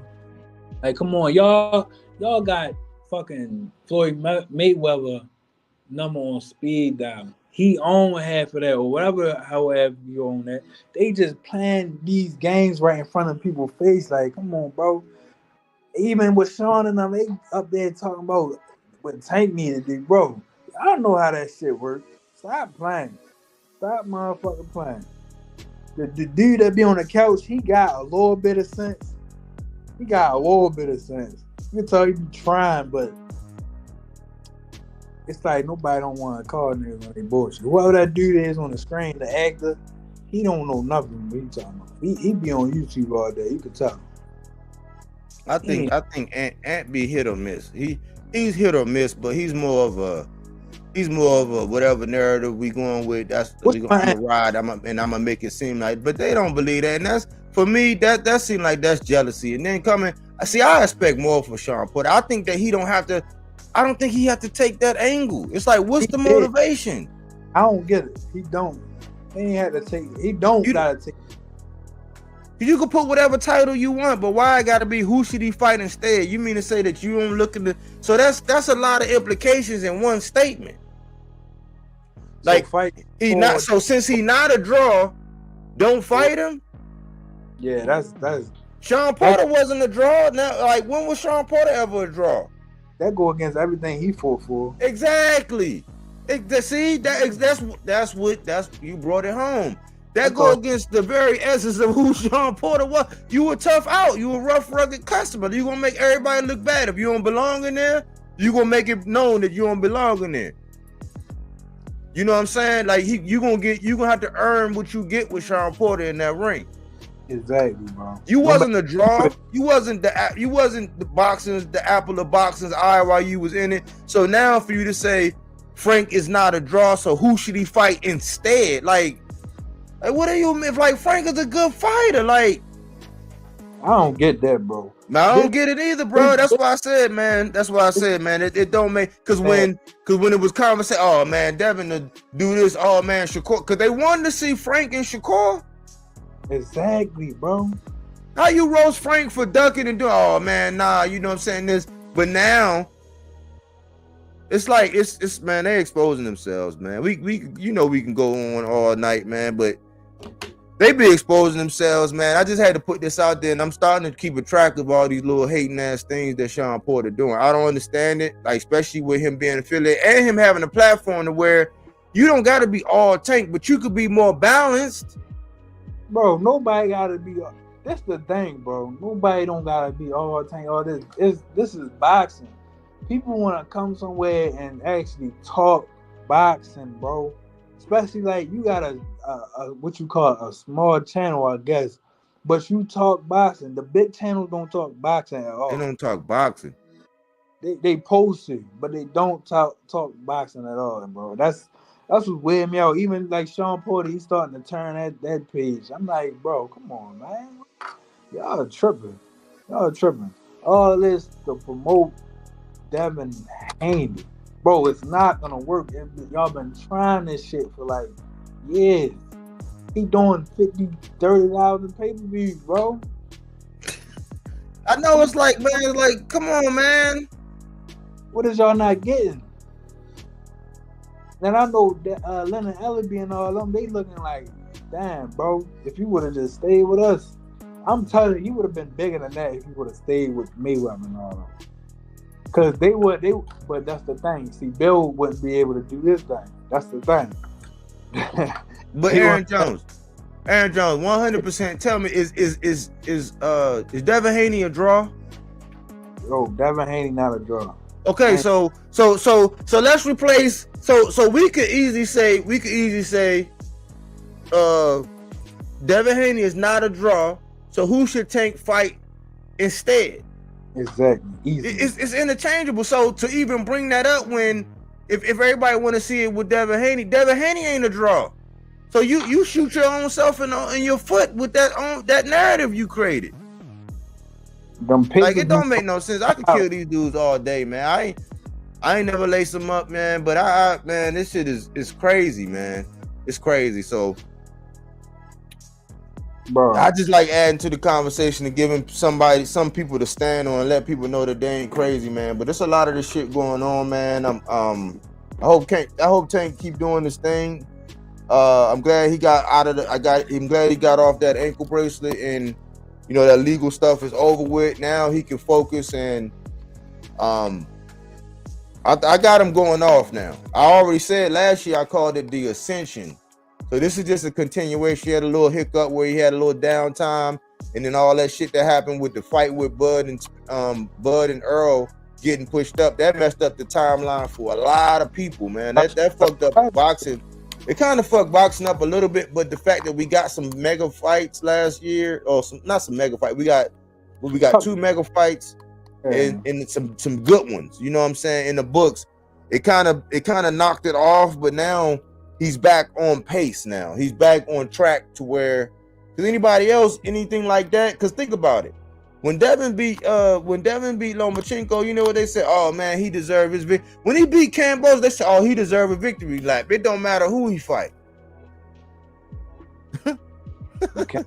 man, anybody, like they said, everybody say that. They say, oh, he could go fight whoever he want, man. Oh man, he can go fight whoever. Now when he beat Loma, oh man, he don't gotta fight, man. Tough fight after tough fight. I'm like, the dude always had every advantage. Exactly. He chose like, how do you get with Loma, like up close. He chose that, man. That wasn't supposed to be no tough fight. He chose to fight like that and got his ass whooped, trying to be a crowd pleaser, try to do what Tank did. That's why that happened. You can see when the shit get like like you said, man. You can go all day. Yeah, man. I'm glad you caught up, man. Just I don't know what's up with the notifications. People say it don't be happening, but I noticed I sent myself something at 7 at night. I didn't get it till 10 a.m. in the morning. Yeah, no, that's why I be like, damn, I always catch it at the end of something. Always, man. You know, I always come through those anytime, man. That's the only channel. Yeah, man, but I try going on another channel, but they don't really too much like the truth really to get out. You can tell. Cause they give all the trolls the time in the world. But when I be trying to spit some game, they cut it short, man, and get me up out of there, man. I'm like, man, I'm gonna stop going that. You know what I'm talking about too. Some people have figured out that people like that low level energy, man. So they'll spend time engaging with a troll and going back and forth and getting all that. But then when somebody got something, they'll act like you ain't. They're like, oh, okay, all right, well, that's good. All right, well, holla. What you say? Run a troll. They run a troll. Yeah, that's real. Dad, body wasn't lying. I give them told you. Whole piece, damn near the whole live. Like, okay, all right, I can see it. I told you. Run the trolls. And have them in rotation. Kick them off. Invite them back. Come on, and then people get the yearning and get used to. Playing devil's advocate with them and shit. So it's a game. It ain't about boxing, man. People are just trying to figure out under the guise of the subject of boxing how to get this bread. That's all they really doing. This is a real boxing channel, though. Yeah, I always say it definitely is. They don't exist, bro. Real boxing channels don't exist. But I appreciate you, bro, man.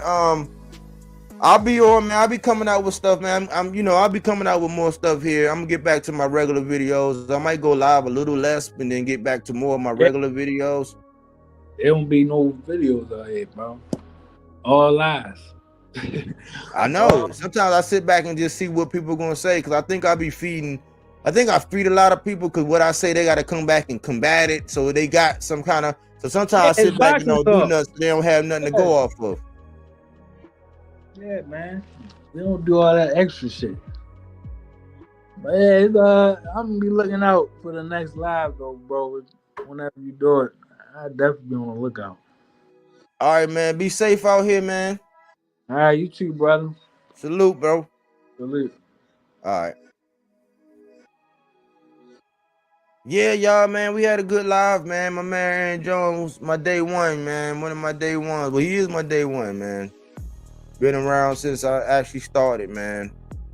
One of the first people to say, hey, man, you doing something different, man. You ain't doing what everybody doing. And he kept tuning in. And we don't, we haven't always agreed on every fight or every fighter. He pulled my coattail and told me about a couple fighters. Like, oh, man, I told you about that. And I'm like, yep. So, you know what I'm saying? This is a real boxing channel, man. Like, I don't go out of my way to hate on any boxer. For real. Like, I don't go out of my way to hate on none of them. I try to give them the benefit of the doubt. I try to uplift them as much as I can. I try to just speak facts and actually train people as to like how to recognize when something's off. Because ultimately, man, we want the big fights. We want the big fights. We want to see the elite fight the elite. You know what I'm saying? And we don't want big gaps in boxing, man. Because when we have idle time in boxing, man, people get real creative with the smear campaigns, the narrative making, and everything else that they do. You know what I'm saying? I'm just here to put a stake in the ground, keep the flag going, and actually really cinch down everything and actually let people really know what's really going on with this boxing stuff. as it pertains to people that I like, you know what I'm saying, and what I think is important to the sport. Because there's a lot of smoke and mirrors in boxing. It's really changing. It's not like back in the day. In a lot of ways, it is like how it is in back in the day, but as far as like what fans are getting and what the expectations have been set for, it's turning into WWE, man. People like that gossip. People like that. Sorry to use the example, but they like that Wendy Williams flavor, man. And this is the thing. I'm gonna leave y'all with this. I was watching that interview with $1 Million Worth of Game with Gilly and Cardi, and Gilly was telling Cardi, like, look, man, don't worry about what people are saying. You know what I'm saying? Your personality and everything that you did helped you get to that's what people originally liked. That's what these boxers got to understand. You got to stick to what got you to where you at. Yes, it's some things that you're going to do.